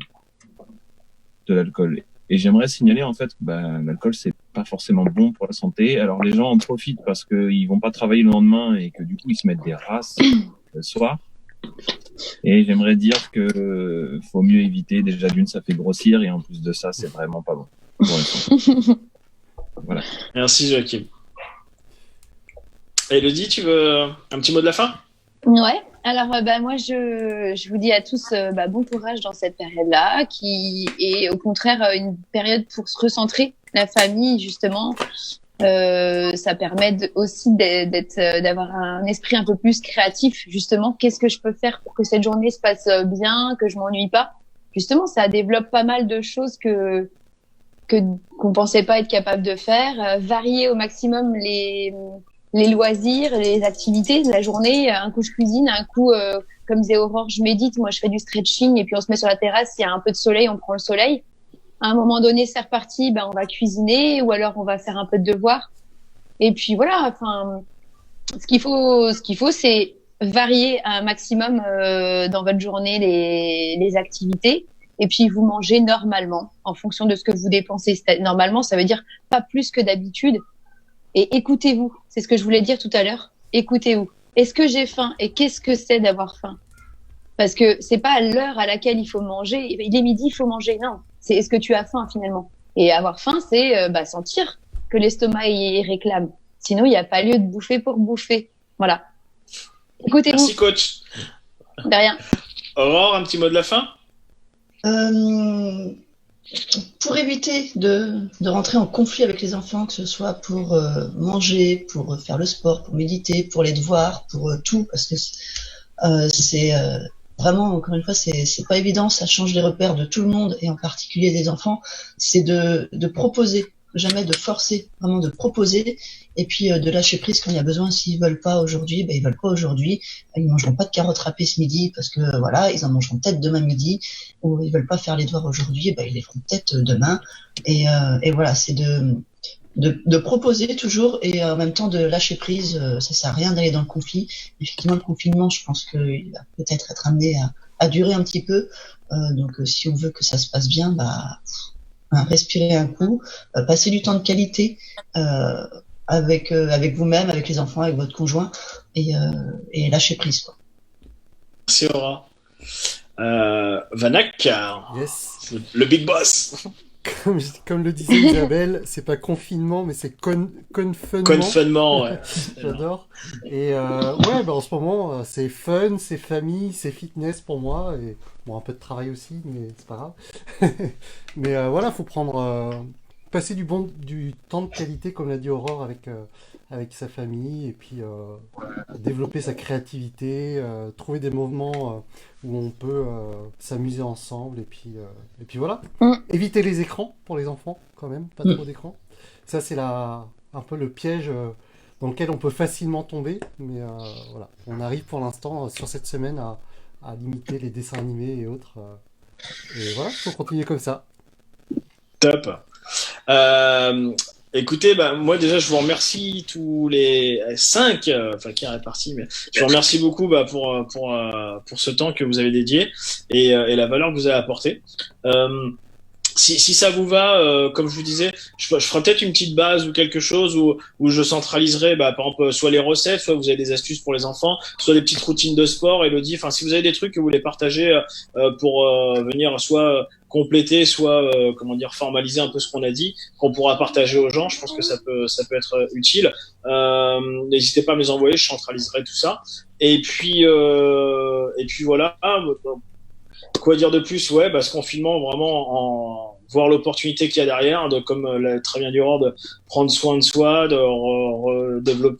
retravailler ce cocon familial, justement, tout ce qu'on n'a pas le temps de faire quand on travaille